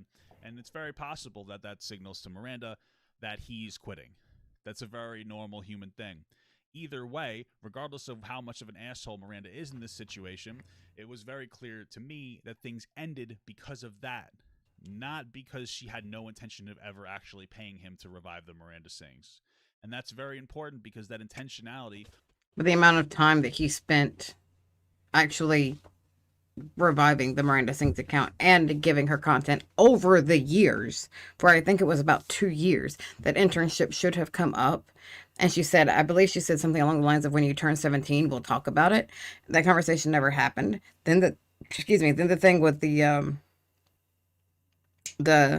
Miranda Sings tweet took place. And that, I feel like that was her excuse to be like, I would have never tweeted that. She told him, go crazy. You admit she co-signed it. And then she said, I would have never said that. To me, that reeks of, I didn't say anything. I didn't tell him to do that. I didn't co-sign that at all. I would never say something like that. Adam, I can't believe you would do something like this. And if he hadn't cut ties, she was going to. And that was her excuse and her way of backing out of the internship. That's how I took that. And if you look at it, again, draw your own conclusions. But if you look at the situation, that's how I feel about it. Is because it literally comes out of nowhere. She tells him, here's my password, go crazy. First, it was, send me what you think I should post and I'll post it. And she posted it. Then it turned into, you know what, here's my password, go for it. Have fun, go crazy. Well, I was thinking about sending this. Yeah, sure, go crazy. So he posted it. She had co-signed and approved what he was going to post 3 or 4 times. And then once she got backlash for it, she was just like, I can't believe, I would never say something like that. Why would you do this? Why would you do this? I would never post something like that. That is in such horrible taste. They're right. I should take an accountability for this, blah, blah, blah, blah. And so he's profusely apologizing. And I feel like that was Colleen's way of being like, nope, this is my way of cutting ties. Like, you're not getting your internship. See, you just fucked up. You know what I mean? That's kind of how it vibes with me. While it's being told to us is some form of manipulation, it's very clear that things just fell apart, right? Now, of course, we get to the Cody video, and of course, we're going to get to some of the other specifics, don't worry. But the Cody video comes out where Cody basically co-ops all of Adam's frustrations and angers on the topic, and she is self-admittedly a clout chaser who wants to be like Trisha Paytas and says provocative things for attention, and that's the video she made. When she comes out, she expresses some kind of perspective that we all, for some reason, the public narrative still embraces, despite the fact that we don't embrace Cody. that Miranda was a massively manipulative person that reached out to Cody to have her make a hit piece on Adam to destroy his credibility. But if you Yep. actually read what's being said, this is how the timeline goes, right? In the fallout between Adam and Colleen, Adam's mother chews her out, says, "Don't talk about my kid anymore," right? And so after that, Adam decides to make a video talking about his relationship with Colleen, which I think is perfectly within his wheelhouse, which puts Miranda, and this is the most logical understanding of the situation, the most unbiased perspective, causes Miranda to be put into a weird spot where she doesn't feel like she can respond, and also because it would have disrespect the wishes of Adam's mother. That is the most unbiased perspective. You could say, "You're being too charitable, Papa Gut." No, I'm not. I'm not being too charitable. I don't care about Miranda Sings. She means nothing to me. I wouldn't be talking about this topic unless it was being overloaded with a grooming allegation or a grooming narrative, because I think that is toxic to the public hive mind in this conversation. I don't care about Colleen. As far as I'm concerned, she's an irrelevant loser. I don't give a shit about her. I tend to But like you Adam. excuse He her. seems like a nice guy. But you, okay, but you diminish Adam and you excuse Colleen. Make it make sense. You are losing any type of credibility. Every time you open your mouth and you contradict yourself, you are losing all credibility. You are playing Switzerland, and then you decide, well, I'm on the side of Adam, but I think he's lying about some things. I think he's got this all wrong. Gaslight, gaslight, gaslight. And I think maybe Colleen meant it this way, but I don't defend her. I don't like her. I think she's a piece of shit. You are trying so hard to play both sides of this coin so you don't face any backlash. So that nobody, oh my Jesus fucking Christ. This isn't about some kind of biased perspective where I love Colleen so much I want her career to continue. This literally has everything to do with a false grooming allegation. Then why are we talking about other things that don't have to do with the false grooming allegation? You should have stopped after you mentioned the grooming. If this is just about the grooming allegation, then the conversation should have stopped, oh, I don't know, about 10 minutes ago. But it's not. It's because, for whatever reason, you want to go through the whole history of everything that Adam has ever said and pinpoint and nitpick every potential misstep and technicality when you can't even bother to go to Google yourself and find out what the definition of grooming is, but you want to claim to know so much. That is my primary perspective here. And I think that needs to be handled with the delicacy it deserves, because that is a... You're not delicate. You're not delicate. You literally just sat there and was like, you basically said, Adam, you're all wrong because it wasn't sexual in any way. Grooming is sexual. No, the fuck it's not. You sat there and basically said you're lying because it wasn't sexual. But then you sit there and say, I think he's being honest. You have contradicted yourself so much. This is so beyond being delicate that it borders on being aggressive. Dear God. That being said, Miranda feeling like she's put into some kind of a situation reaches out. I'm assuming maybe to more people, but specifically to Cody to give a little bit more context, which was the last bit of her interaction between her and Adam. Now, it's quite possible that she was reaching out to people to make a response for her because she didn't feel like she could make the response.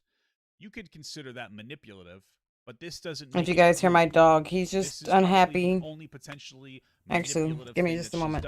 So, what I was trying to say, I'm sorry, I don't mean to talk over Papa Gut. Anyway, my dog, well, it's not my dog, it's my husband's dog. My husband is gone for the week, out doing work, and I have had to deal with his dog. I have a dog, he has a dog, and his dog is a husky, and it has been raining nonstop for the past 2 days, and so I have only been able, normally they go and play in the backyard on a sunny day. We have a fenced-in backyard, and they're able to play and have fun and just go stupid. Because it's been raining, and he's a husky, we don't really want him getting soaking wet, because if he gets wet, that's a lot of extra fur. My dog only doesn't have an undercoat. He just has his regular coat. The husky has an undercoat and a top coat. That's a lot of extra weight on him. He doesn't need it. and drying him out, blowing him out, and trying to get any sort of tangles or mats out of him is a pain in the booty. So when it's raining like it has been, I take him out for walks. I take both of them out for walks, actually, and let them pee and poop and do their business then. They don't get as much time to play, and that's unfortunate. But it is what it is. They have their playtime. They both had their playtime. My dog is being silent. His dog is throwing a fit because he wants to go outside. So if you hear him on this live, he's just being a big baby. He wants to go outside and play, and he just simply can't because it's raining. So I wanted to let you guys know he gets very vocal when he wants to get something across. He becomes very, very vocal, and he's just like, "Hey, we'll go outside. Let me go outside." And I'm like, "No, you cannot go outside. It is very wet. You have already gone pee and poop. Like we've already been back and forth, in and out, in and out." So now he is throwing a hissy fit. So being a little bit of a brat. But he's a good boy. But he's just being a little bit of a brat right now. So if you guys hear him, I am sorry, but that is why. Normally you would not hear him in any videos because they would be outside. But today and yesterday, no. Actually, yesterday wasn't that bad, but today it has been like 15 minutes of dry and like 2 hours of rain, and then 30 minutes of it being dry, and then 4 or 5 hours of rain. So I can't in all and good conscience just let him run and let him go play, and then all of us get caught in the rain and then end up sick. It's just not fair to any party, especially when I'm the caretaker for my mom. And if I get sick, then the dogs get sick, then I've got to take care of the dogs and her and myself. It's not worth it. It's just not. But anyway, let's get back into this. Does in this situation, I think it's cowardly, but that doesn't make her some kind of a groomer. To be honest with you, she probably feels like she was put in a situation where she couldn't talk about it, and she gets upset. Thankfully, she finally does respond to it, but it's unreasonable to think that based on this one perspective, which you all are basing it off of, she's this massively horrible, manipulative person. No, it's multiple instances over time that prove that she does not have anybody's best intentions at heart other than her own. Point blank. Because pretty much all the other context was out there before this. Anyway, Cody's response to that is, "Oh, I will make a hit piece and destroy Adam." And then Miranda follows up by saying, "I would rather respect the mother's wishes," and stops talking to her. Of course, only talking to her again after Cody made some kind of video about the bad things Miranda did from the perspective of her jokes being shitty and edgy. Again, if you think her jokes are shitty and edgy and you don't think that she should be a content creator anymore, just don't support her. But the reality is that she's obviously not a predatory person.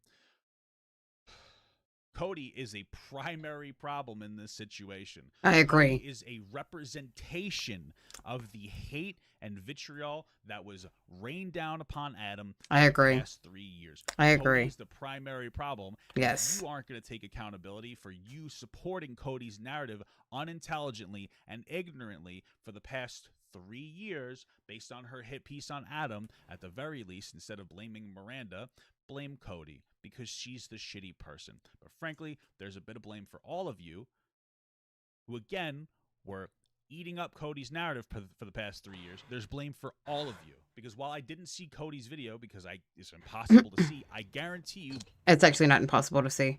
If you go to Adam's channel, his reaction to Cody's video, you can't see it in full, no, but you can see from the halfway mark all the way to the end the important parts that have to do with the Colleen and Adam situation. Before she speaks about Adam, she speaks about her experiences herself, and how she felt like she was groomed, when in actuality she was not groomed.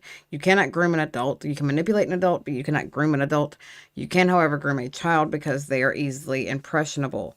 Unless the fact of Cody, unless she comes forward and says, "Look, I literally have the mind of a child. This is my disability, and I can't be, my brain can't comprehend anything higher than a 5-year-old level, or, you know, a child's level.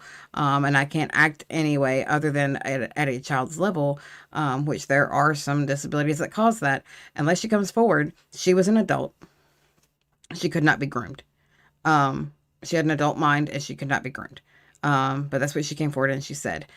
That was in her first half of that video. That video can be found on Adam's channel with Adam's commentary, yes, but it still can be viewed. That being said, her the live stream that she made before she deplatformed herself, it can be found on the channel The Vault, I believe it's called, and as well as Adam's channel. He reacted to the whole thing sped up for everybody's to do everybody a favor, because dear God, it was 2 hours of her crying and being like, why are you guys doing this to me? Why are you bullying me? Do you want me to like unalive? Oh my God. Made herself the victim after she played the biggest part in the takedown of Adam.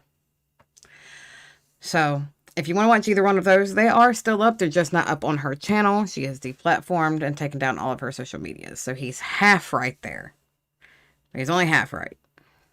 Based on the way that you guys seem to interact with social situations and social narratives, you probably massively, disproportionately shit on a young man, a boy at the time, who was just expressing a frustration because he was in an inappropriate parasocial friendship with a large content creator that he loved a lot, and it ended because she's kind of a bitch. And that's really I'll what agree with happened that. here. And you guys took it and you ran with it and you shit on this poor kid. I had no idea about this video 3 years ago. I had no idea about this drama that was going on 3 years ago. So I didn't play a part in that personally.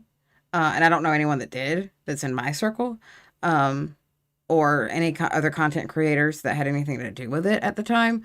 I've only recently come into this, and from what I have seen, yeah, I can agree that there were probably some teenagers and some young adults that took what Cody said back, you know, when she made the smear campaign for Adam, and I can see how they might have been like, "Oh, you're lying, you're lying." I mean, I have seen already this year on Twitter how people are vehemently defending Colleen and being like, "Someone needs to take him down. He has been doxxed. They want to SWAT him." Like they've threatened and said, you're being swatted. We have X, Y, and Z on the phone, like waiting to come to your house. We know where you live. He has 2 different places where he resides. An old house where his parents live, and then his own personal place where he lives now. And they are trying to hit up both locations. These are Colleen fans. Colleen has been on tour the entire time that this has all been coming out, has not explicitly told them to do anything, which is what he's saying. Like, she didn't explicitly say anything, so I don't think she wanted anything to do with it. She doesn't have to, if them doxing him is any indication. She doesn't have to say a fucking word. They are loyal to her. But yeah, this is a hot take, and it is not a good look. Dear God. But I would agree, there were probably some young adults that just jumped on that bandwagon and ridiculed the shit out of Adam for no apparent reason other than because they love Colleen. And they probably loved Colleen the same way that Adam did when he was a fan of hers. Rather than sitting there being like, if I was in his shoes, how would I react? They just were like, how dare you speak about the great and powerful Colleen? I don't doubt that for 1 second. I will agree on that point. For 3 years, and you put him into a situation where now he has so many emotions surrounding this whole entire topic that he's spiraling out of control. And when this entire thing ends, he's not going to feel good. He's going to continue to feel shitty and isolated because none of you are actually his friends. You're all opportunistic individuals who are just trying to latch yourself onto the situation and come off as some kind of a moral, virtuous, righteous, good guy. I don't think that's inherently true. I think that there are some, like Xylee, I believe I'm pronouncing that right, who genuinely wants the best for Adam. I genuinely want the best for Adam. I don't know him at all. And I just want him out of this situation because it seems like a really shitty situation that I would never, I wouldn't want my worst enemy in a situation that Adam is in. And that's just having care, compassion, and empathy and apathy for humanity. I wouldn't wish this on my worst enemy, what Adam has gone through. And it is appalling and it is sad. And I don't fault him for how he has reached out or how he has reacted. He was a victim and he was treated horribly. And he has every right to tell his truth. To say that he doesn't is just further silencing him and traumatizing him more and basically saying your trauma isn't valid. Tough titty, suck it up. That's not fair. Yeah, no, I think that there are some that genuinely do care about Adam. And there may be some that want to take the moral high ground and are just like, oh, let me piggyback off of this so I look like the good guy. There may very well be some that are like that. You may very well be right. But I think when it comes to humanity as a whole, and being genuine, I think that there are far more that are more concerned with Adam's well-being and where this goes from here. Is he going to be okay? Is he going to be able to heal from this? Is he going to get the justice that he so vehemently deserves? I mean, he really he has been taken for a ride and used and abused emotionally and mentally, and he's been scarred and he's been traumatized. He deserves some sort of restitution for all of this. For Colleen to at least say, you know what, I played a part in those 3 years that you were tormented, and I am so sorry. If she doesn't apologize for anything else, at least for that, my God. Adam deserves something. And I stand by the fact that I think that a majority of people genuinely care for his well-being. Some of them are just following the tea, following the drama, and just seeing where it goes. I won't deny that. Some of them just want to hop on the bandwagon and be like, hey, I support Adam. Let's take down all these shitty people. Because I want to have some type of moral high ground. I don't doubt that either. I'm not doubting that those people exist. I don't think that is the majority of people.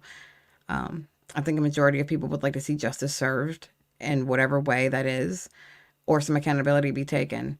Back when the allegations were made against James Charles and Jeffree Star and Kat Von D and all these other people, Laura Lee, Manny MUA, everybody wanted accountability to be taken. And everybody hopped on the apology bandwagon, and those that were accused, and they made their apologies, and they, sat down and said, this is what I'm going to do going forward, and this is how things are going to change, and I am sorry for those who I've hurt.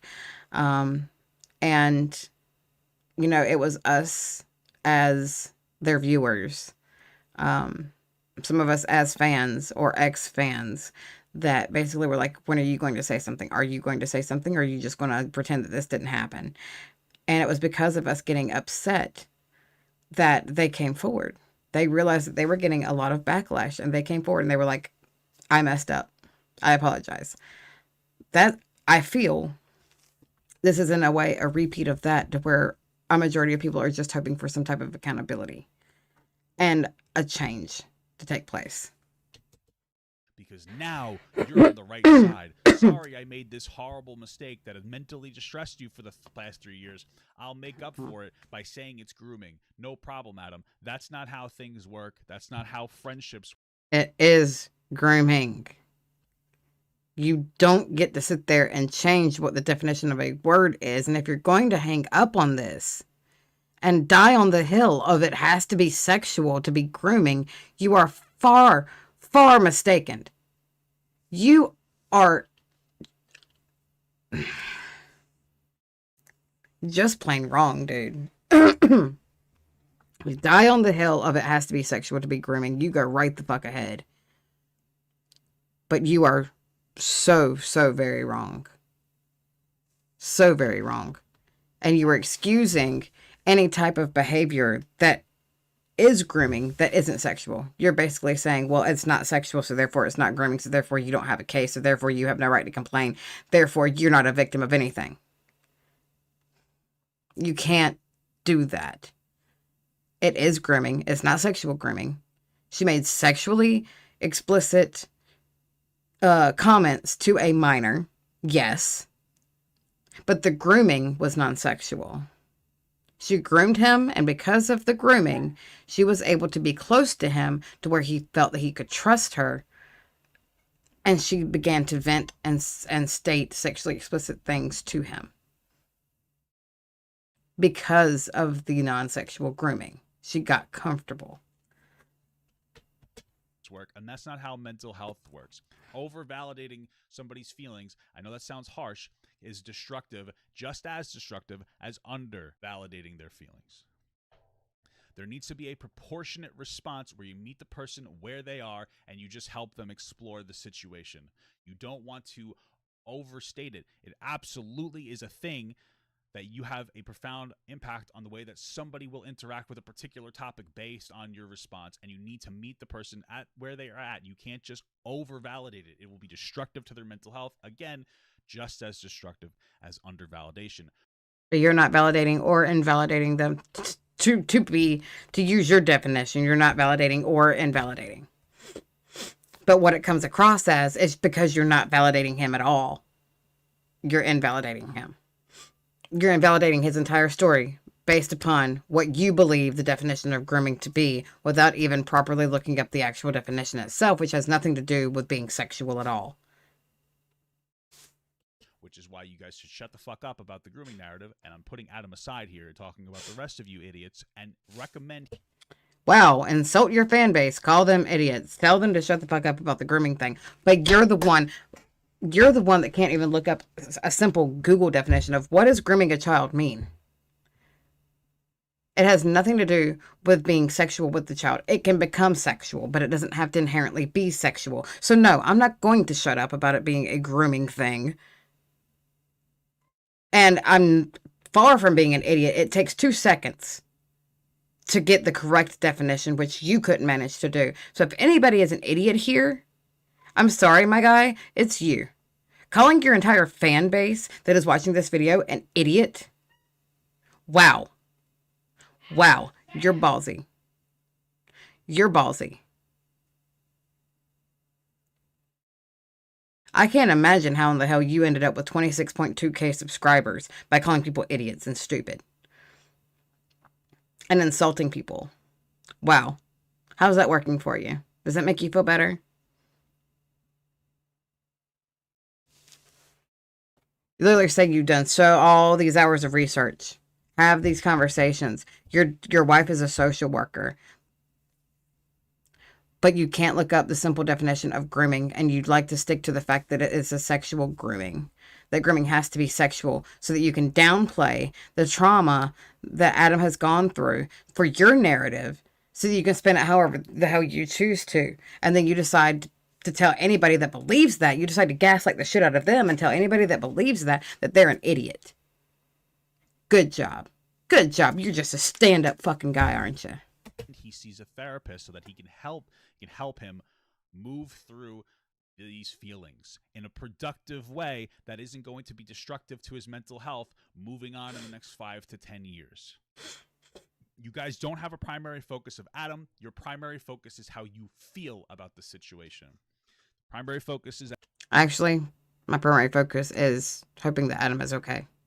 I want Adam to be able to come out on the other side of this healthier, like in a better headspace, wiser, smarter, more educated, more careful, and free of the burden of all of the trauma that he has been through in the past 3 years. That's what I want. I want Adam to actually be free. I want to see his channel not revolve around everything that has to do with Colleen, because she won't take accountability and be a decent person and say, I fucked up, I'm sorry. I want to see Adam for who he is, not as a victim of Colleen. I want to see Adam thrive. That's what my hope is. Adam, he's the true victim in this situation, and most of the people who are now over-validating him were the ones under-validating him, and you are just setting him up for a cyclone of emotions. I think it's disgusting. I think it's pathetic. And if you're going to call anything predatory, that's what that would be. It's not, but certainly more predatory than anything Colleen did. I don't think so. Nope. Having compassion and being like, oh my God, I made such a mistake when I believed Cody and Colleen 3 years ago. I am so sorry. Let me make up for this. You're absolutely right. You have been victimized. You have been groomed. You have everything you're saying. You are valid. I don't think that that's predatory. Certainly not as predatory as telling a 15-year-old at the time, oh, you want questions for your Q&A? What's your favorite sex position? Are you still a virgin? You cannot be serious. Anyway, moving forward from Colleen reaching out to Cody and Cody spiraling and going fucking ballistic and deciding to make a hit piece, let's get into some of the specifics of how their relationship was inappropriate, as well as some of the other situations that Adam claims were just manipulation, despite the fact that he does give us full context to explain that it's not. One of those things is his conversations with her about their divorce. A lot of people use very loaded terms like this is some kind of trauma dumping or love bombing. It's not. From everything he showed us, it's incredibly catty, inappropriate shit behavior from an immature fucking loser that is Colleen Ballinger. But it is not some kind of trauma bonding or whatever other buzzword that you want to use that actually diminishes those words, and especially that diminishes those words. I haven't seen every one of the texts, but I wouldn't say it's necessarily trauma dumping. It could be, but I will definitely agree with him that it was very catty. It was very her being bitchy and inappropriately speaking with the child about adult matters. But it is certainly inappropriate. In fact, when the parents found out about this, they opted not to break off the relationship between the two, but to watch more closely, which I think is perfectly fine. But this does display that Colleen has boundary issues. Again, when it comes to the sending of the lingerie, that's another thing that the parents looked at as very bizarre, and they became more skeptical. And we know this because Adam tells us all about this. But again, they didn't discontinue the relationship. Now, of course, they don't have to discontinue the relationship, and I'm not placing the blame on them. But what I'm trying to get you to understand is while you're telling us that Colleen, who is comfortable doing these things, is a predator, if you have that narrative, then you have to think that the parents were okay with their kid getting groomed. I don't think Colleen is inherently a predator. I think her actions were predatory. I don't think there was enough time to pass. Now, again, a relationship takes time to build. Trust takes time to build. A relationship that is based on trust takes time to build.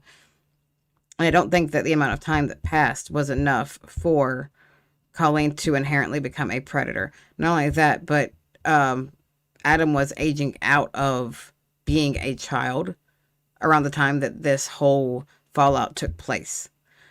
So it wouldn't have benefited or been really a child's situation at that time. She would have no longer been considered a predator because he would have been a consenting adult. He quit being a consenting child, if you will, even though a child can't really consent, but he was basically in a mindset of I'm okay with this, and then later was I'm not okay with this. And I think that that's one of the bigger takeaways here is, I don't think that Colleen is inherently a predator. I think she had predatory behavior. And all that means is that the things that she was doing, she was, again, an adult. She should have had the know-how to say, you know what, this is not an appropriate conversation for an adult to be having with a child. I'm sorry for putting you in this position. We're not going to have these conversations any further. The things that she thought were funny or cute or haha, like sending him lingerie or asking him, like, what's your favorite sex position? That's not okay. As a parent, I would be so upset. I would be like, no, absolutely drop contact. That is crossing a line. And it's Adam's right. to, and his parents' right to do what they felt was best in the situation. I'm almost certain that, being 14, 15, receiving something like that from someone that you care about, um, and, that you look up to, and your parents being like, I need to watch this more closely. Um, I think probably what ended up happening was Adam being like, no, no, no, no, no, please, please don't make me stop talking to her. Like, she really needs me. I really love talking to her. She's a friend. She didn't mean anything by it. And just kind of overly excusing, which further proves the manipulation that Colleen had him under. Um, excusing her bad behavior to his parents, and then basically being like, all right, we trust you and your judgment, at the time, but if we need to step in, we will. I feel like that is more like the conversation that was actually taking place. Um, Rather than being like, oh, she wants to groom you. That's perfectly fine. I don't have a problem with that. I don't think it was, I don't think that they were inherently aware of all that was going on, all that was said in context. I think they were just getting bits and pieces, and they didn't really have enough to go on to say, you know what, I don't want you talking to that person anymore. Had it been me, I probably would have been like, that's very inappropriate. No more talking to them. That is questionable behavior at best. And I think it's best that you just step away. There's different parenting styles and different parenting modes and things like that. So I can't say whether or not they were wrong or right in that. But I can say that parents aren't perfect. No parent is perfect, and they don't have the answers to everything, and they handle things the best they can with the tools that they have. And it's not fair to pick on or nitpick someone's parenting skills or their ability to parent as an excuse for a stranger's behavior that may or may not have been predatory in nature. No, it's insane. It's inappropriate boundary crossings. Absolutely. And if it was my kid, what I know now, I would have disconnected my kid from Colleen, even if my Agreed. kid was upset, because that's what parents do. Yeah. Kids will be upset. Yeah, I However, agree. they're not bad parents. They're just trying to navigate a situation where their son likes a content creator a lot, and they realize that despite the fact that she's not predatory, she clearly has pretty deep boundary issues, and that is a problem. You Anyway, notice he almost instinctively said she has predatory behavior. He almost starts out saying predatory, even though she's not a predator. She has boundary issues. Come on, man. Come on. You were so close. You almost had it. You were right there.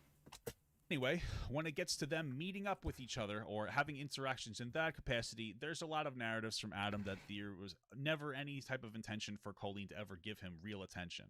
One of those is when he meets up with her in some capacity because they're supposed to go to some kind of museum, a wax museum, I believe, and have lunch. Colleen, before that happens, changes it from a wax museum to just the lunch, and that makes sense to me. She was on tour. She's probably tired. It really isn't that deep. Anyway, when Adam gets there, they only hang out for 5 minutes. And this is meant to display to us that she never had any intention of giving him any attention. However, Adam also shows us the text messages. And in those text messages, there is an exchange of, Adam, where are you? Which implies that Adam was incredibly late to the meetup, which makes sense as to why they didn't hang out for too long. There's also a bit of discourse about how I guess he was 4 hours away from home, and Colleen just left him there at some burger place, which my understanding was actually in the hotel. But they were trying to make it seem like Adam is put in some kind of a situation of danger. I think that it's okay. I mean, considering they went 4 hours away from their house to get there, I imagine that Colleen would think that the parents were somewhat close by. She had to go, I'm assuming, to some kind of a meeting for work. Adam being stuck in either a hotel lobby or a Burger King isn't going to cause harm to him until his parents pick them up. In fact, that's probably better than just leaving somebody in a back alley. I know people, again, are loading that, but at the end of the day, all of that makes sense. Colleen had to go. Adam knew she didn't have much time. And the parents were at some kind of a hotel close by. Thankfully, the mother didn't leave at all, but I think that's because she knew it wasn't going to last long, considering the text message discourse suggested that they were very late. Yep. Okay. Now, I'll agree with all of there's that. also something around, I believe it was he was supposed to be one of the two fans that were picked to do some kind of a meetup with Colleen. I believe she even went as far to say that she would pick him. Yep. However, my understanding from what he said After She diving said that she would pick him to win. There was going to be this competition and she was going to pick him to win. into this for 6 hours was that he was busy with school and couldn't go. Yep. That Yep. explains it pretty well. There was also supposed to be a follow up with 3 fans, but it seemed that Colleen expressed to Adam that it was too expensive in general, which makes sense. Just because you're some kind of micro celebrity doesn't mean that you make millions of dollars a year. That's why it's a micro celebrity. Colleen probably isn't massively rich, though I imagine she's successful, and at the time she probably was less successful than she is now. Continue, we have the situation with the merch. The way that Adam talks about the merch is as if that this was going to be some kind of repayment for Colleen, and from his perspective, telling him to go and interact with different articles and different news people, like all this other bullshit drama spheres. Now, I will say that it seems inappropriate for her to direct him in those places. Absolutely, again, doesn't suggest any kind of grooming, and she seems to flake and not wear the merch where she said that she would, because Adam says that he will bring it to her publicly, though it's not explicitly stated that Adam actually brought the merch to her. That was the exchange. Do you want some merch? Oh, I'll make you something. Can you make me something custom, etc., etc. It's not good behavior. Lastly, there was supposed to be some form of shout out, and Adam admits in some capacity that he wasn't. Yeah, the merch thing is so far from being any point of interest at all. I mean, it is a point to make, but it is so far from being a it's basically at this point like a footnote.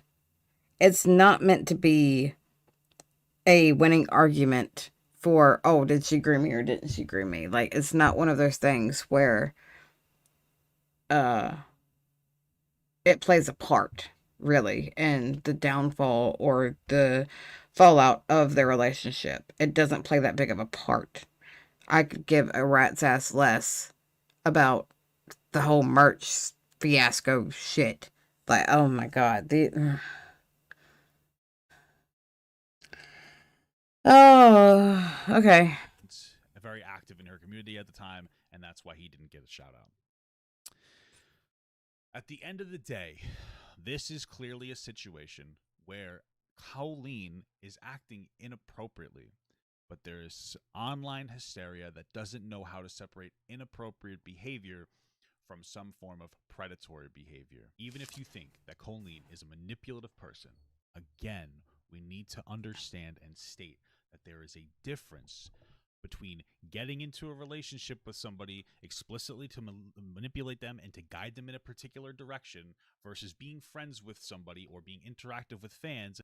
But you shouldn't have befriended a minor as an adult any fucking way. That's what makes it predatory. If he was 18 and she was like 32, that's different. It's not much better, but it is different because at that point, that 18-year-old is considered a legal adult. 11, 12, 13, 14, 15, 16, and 17? Are you shitting me? Are you shitting me? Oh, she just had a friendship with a minor. Not fucking okay. That is what makes it predatory. No adult should be friends with a minor. Definitely not to that capacity. Dear fucking God. And having them do favors in a way that you might perceive as manipulative.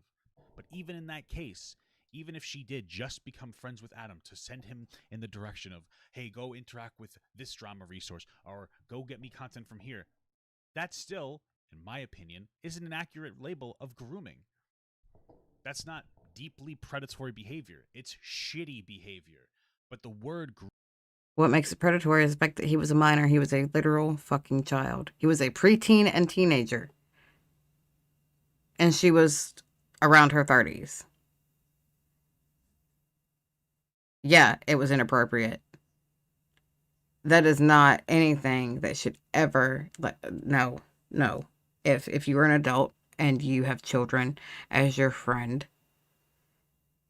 I question your motives automatically. Auto-fucking-matically. Like, oh God. Dear Jesus Christ. I have had two teenagers while I have been an adult that have come to me seeking friendship. Ugh. I didn't offer them friendship. Both of them were from broken homes. What I offered them, I had no inclination to manipulate them. I had no inclination to use them. I saw them as someone that had children that were around their age, not quite their age, but around their age. My oldest being 12. Um, you know, all I could see was, wow, you need someone to be like a mom to you. Like you need basically an adoptive parent. And I did not trauma dump on them. I did not tell them about all of my problems. I did not talk to them in the way that Colleen has talked to Adam, not even remotely. It was very much if you're having issues at home, here's how you can talk to your mom. Like, here's how you can talk to your mom or your dad and express, your side of things in a mature and healthy way. Here is a healthy way that you can deal with these issues rather than throwing a temper tantrum and trying to get your way and being manipulative and a toxic teenager. If you want to continue to be a manipulative and toxic teenager, cool. Just don't involve me with it. Don't make me a part of it and don't put that shit on me because that's not what I'm trying to tell you to do. And it wasn't a sense of manipulating them at all. It was, again, they came from broken homes and they just needed someone to hear them. So I listened. They asked for my advice. I tell them what I would do in that situation. But I never used them. I never talked inappropriately to them. Now, both of them are in their 20s currently. And, I was brought up, and maybe I'm wrong here, but I was brought up by family that once you become an adult, it's okay to start having adult conversations, and it's okay to start making adult jokes between family. So you can kind of be in on the joke as an adult. And so as they became adults, there were, and they basically adopted me as their second mom. One of them, well, actually both of them call me mom. But my adoptive son, he came to me and he was like, I have a confession. I did a thing. And I was like, God, what have you done?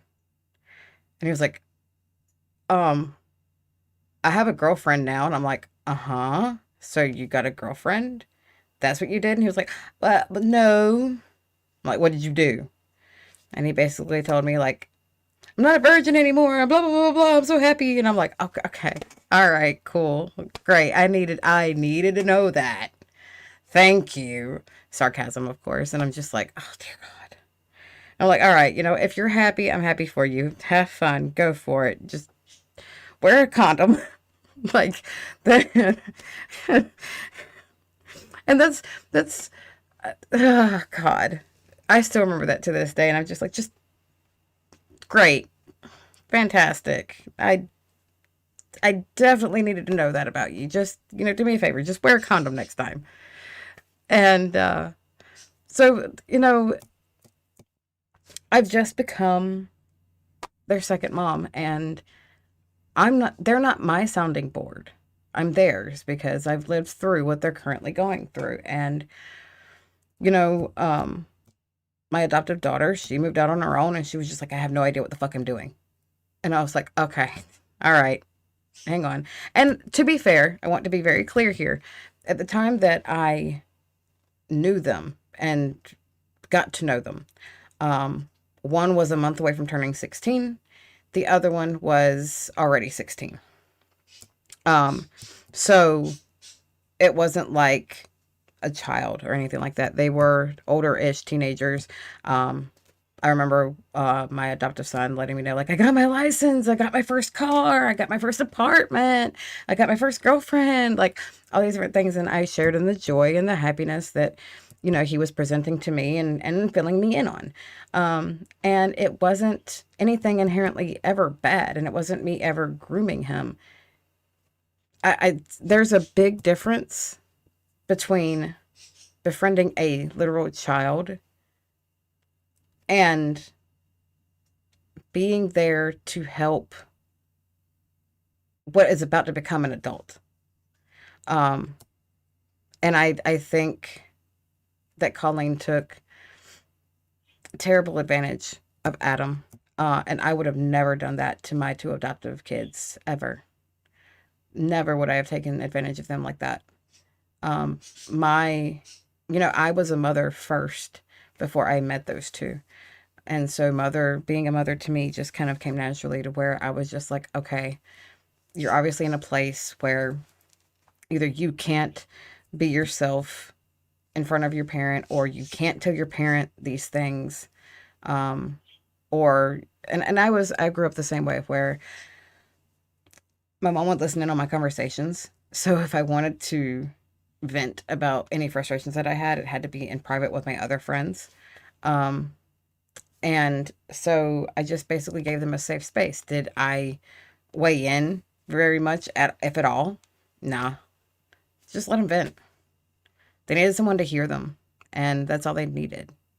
They didn't need me to sit there and be like, oh, well, your mom's right, you're a piece of shit, and uh, sit there and be like, oh, well, if you do this for me, then I'll help you out. Or, gimme, gimme, gimme, gimme, gimme, gimme, gimme, and I don't really care about you. There was never manipulation. It was from a very much mother point of view, not a predator point of view. Um, and if I if I were to play devil's advocate, I could say that Colleen was coming from the same place, where it's as a mother. But if I say that, then the things that she has stated, like the sexual things that she has said to Adam, make it even more inappropriate. And so I don't know if I want to go there. Like, I would never have those types of conversations with my babies. And that's what they are. They are my babies. They are my treasure. I love them both. And I love my own kids, my biological kids. Um, yeah, no, no. I would never ask either one of my kids, what's your favorite sex position?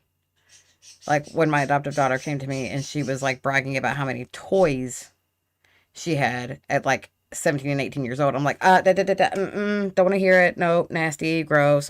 Keep that business to yourself, ma'am. I don't want to know. That's what you do in your bedroom. Eh. Um, like, no, no, completely inappropriate conversation. No. And I never asked, um, my adoptive son. I never was like, you still a virgin? What's your favorite sex position? Mm-mm. He volunteered.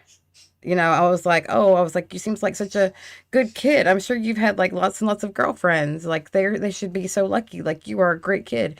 And he is what I called my golden child. And he was like, I've never had a girlfriend in my life. And I was like, oh, you poor thing. I'm like, well, that's fine. Somebody will come around. You'll have a girlfriend. You'll be doing all the fun adult stuff. And he was, like I said, he was like 16 at the time. I'm like, your time will come. You just gotta wait. Your time will come. Never once did I ever say, nah, nah, bruh. Nah, that's too far.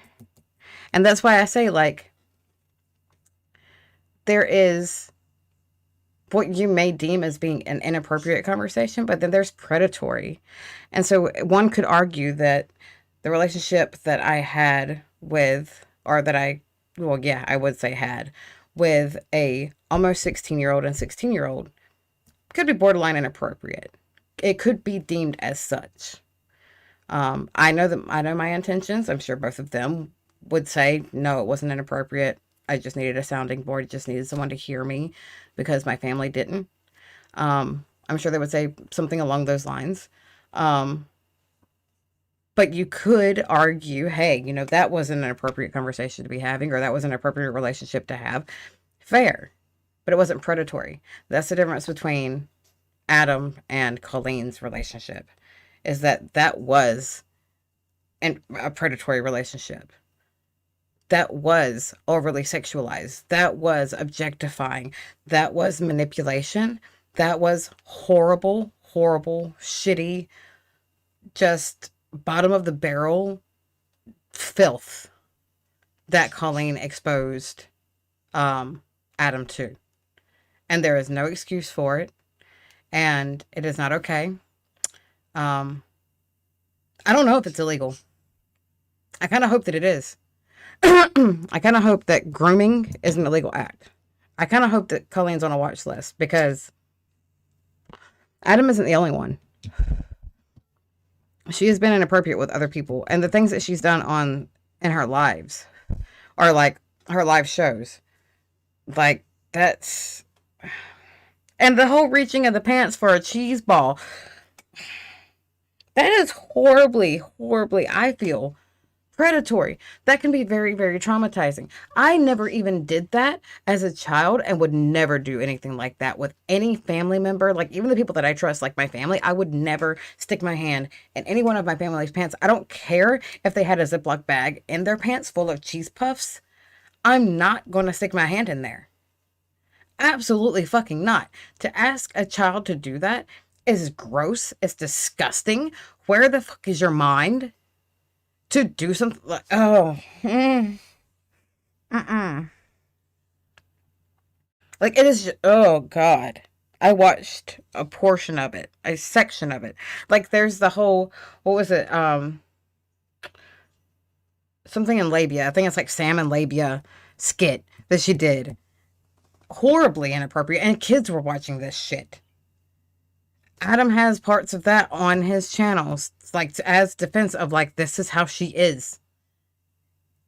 Joey Graceffa walked in with her playing with a stuffed animal between her legs, and that's how Colleen is. Every single thing that Adam has shown has proven that she only knows how to be inappropriate. And she thinks it's edgy and funny. And it's not. It's gross and it's despicable. And I happen to think it should be illegal. It's fucking bleh. That's not, no. It's not content made for children. That is not content that children should be subjected to. That is for adults to watch, if they so choose. And to be like, ha ha, innuendos, ha ha ha ha ha. Not children to be like, mommy, daddy, what's that?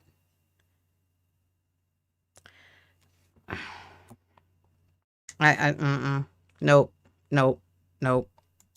Grooming is so incredibly charged, and it's insane that there even needs to be discourse about using words that absolutely are rape adjacent, because that's what the energy of that word is being used.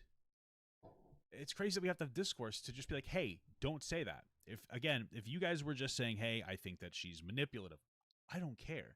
If you say, hey, I think that she used Adam in some capacity, okay. But those two together means grooming. Those two together literally define what grooming is in a non-sexual way. It literally defines non-sexual grooming. Fine, but grooming is the way that it's being applied here is socially destructive, and it's fucking insane. It is socially destructive.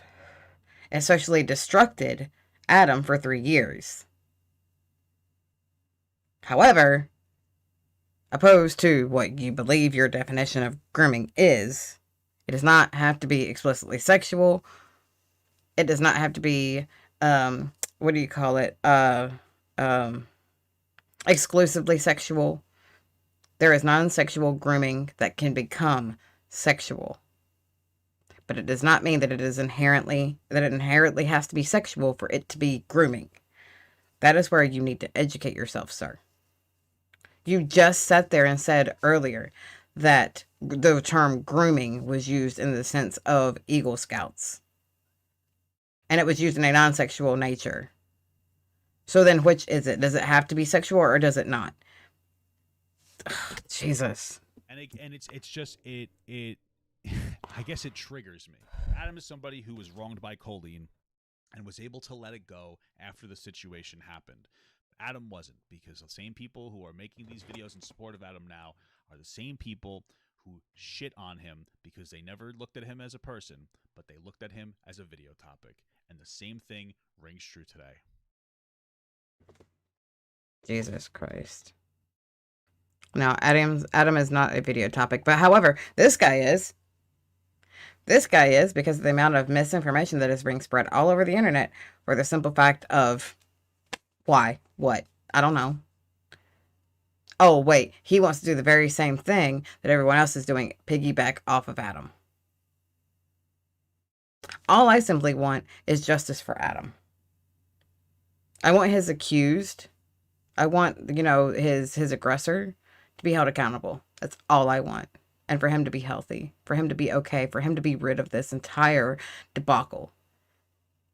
I want this to be done and over with for him so that he can move on to the next chapter in his life and continue to live without being haunted by the trauma and the backlash of the people that have wronged him, people that have abused him and used him.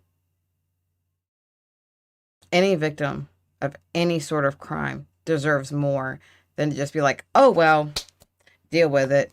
Shit happens. You're out of line. It's not as serious as you're claiming it is. That's not fair. That's absolutely not fair. Anyway, guys, this has been my little take on this. And if you agree, fine. If you don't, cool. But I can't go forward supporting Colleen, and I certainly can't support Papa Gut if all they are going to do is spread misinformation and twist things to fit their own narrative rather than speaking actual straight facts and truth. And if they can't do the minimum, the bare minimum, to look at what grooming actually is defined as, and they want to put their emotional projection and spin on what they think it is, no. When there is evidence piling up and you have the evidence in front of your face and you want to act like it doesn't exist, that's the problem. Anyway, that's my take. And yeah, if you guys haven't seen Adam's videos, again, I will link his channel in the description of this video once it goes up. It may not be today. I am getting quite groggy, but most likely tomorrow, worst case scenario. Jesus, this is a mess. Oh, in the meantime, where do you guys stand? Do you stand on Colleen's side? Do you see where she's coming from? Do you stand on the side of Adam? Do you stand with the victim? Do you stand with the accused? Why do you stand with the victim? Why do you stand with the accused? What is your role? What part are you playing?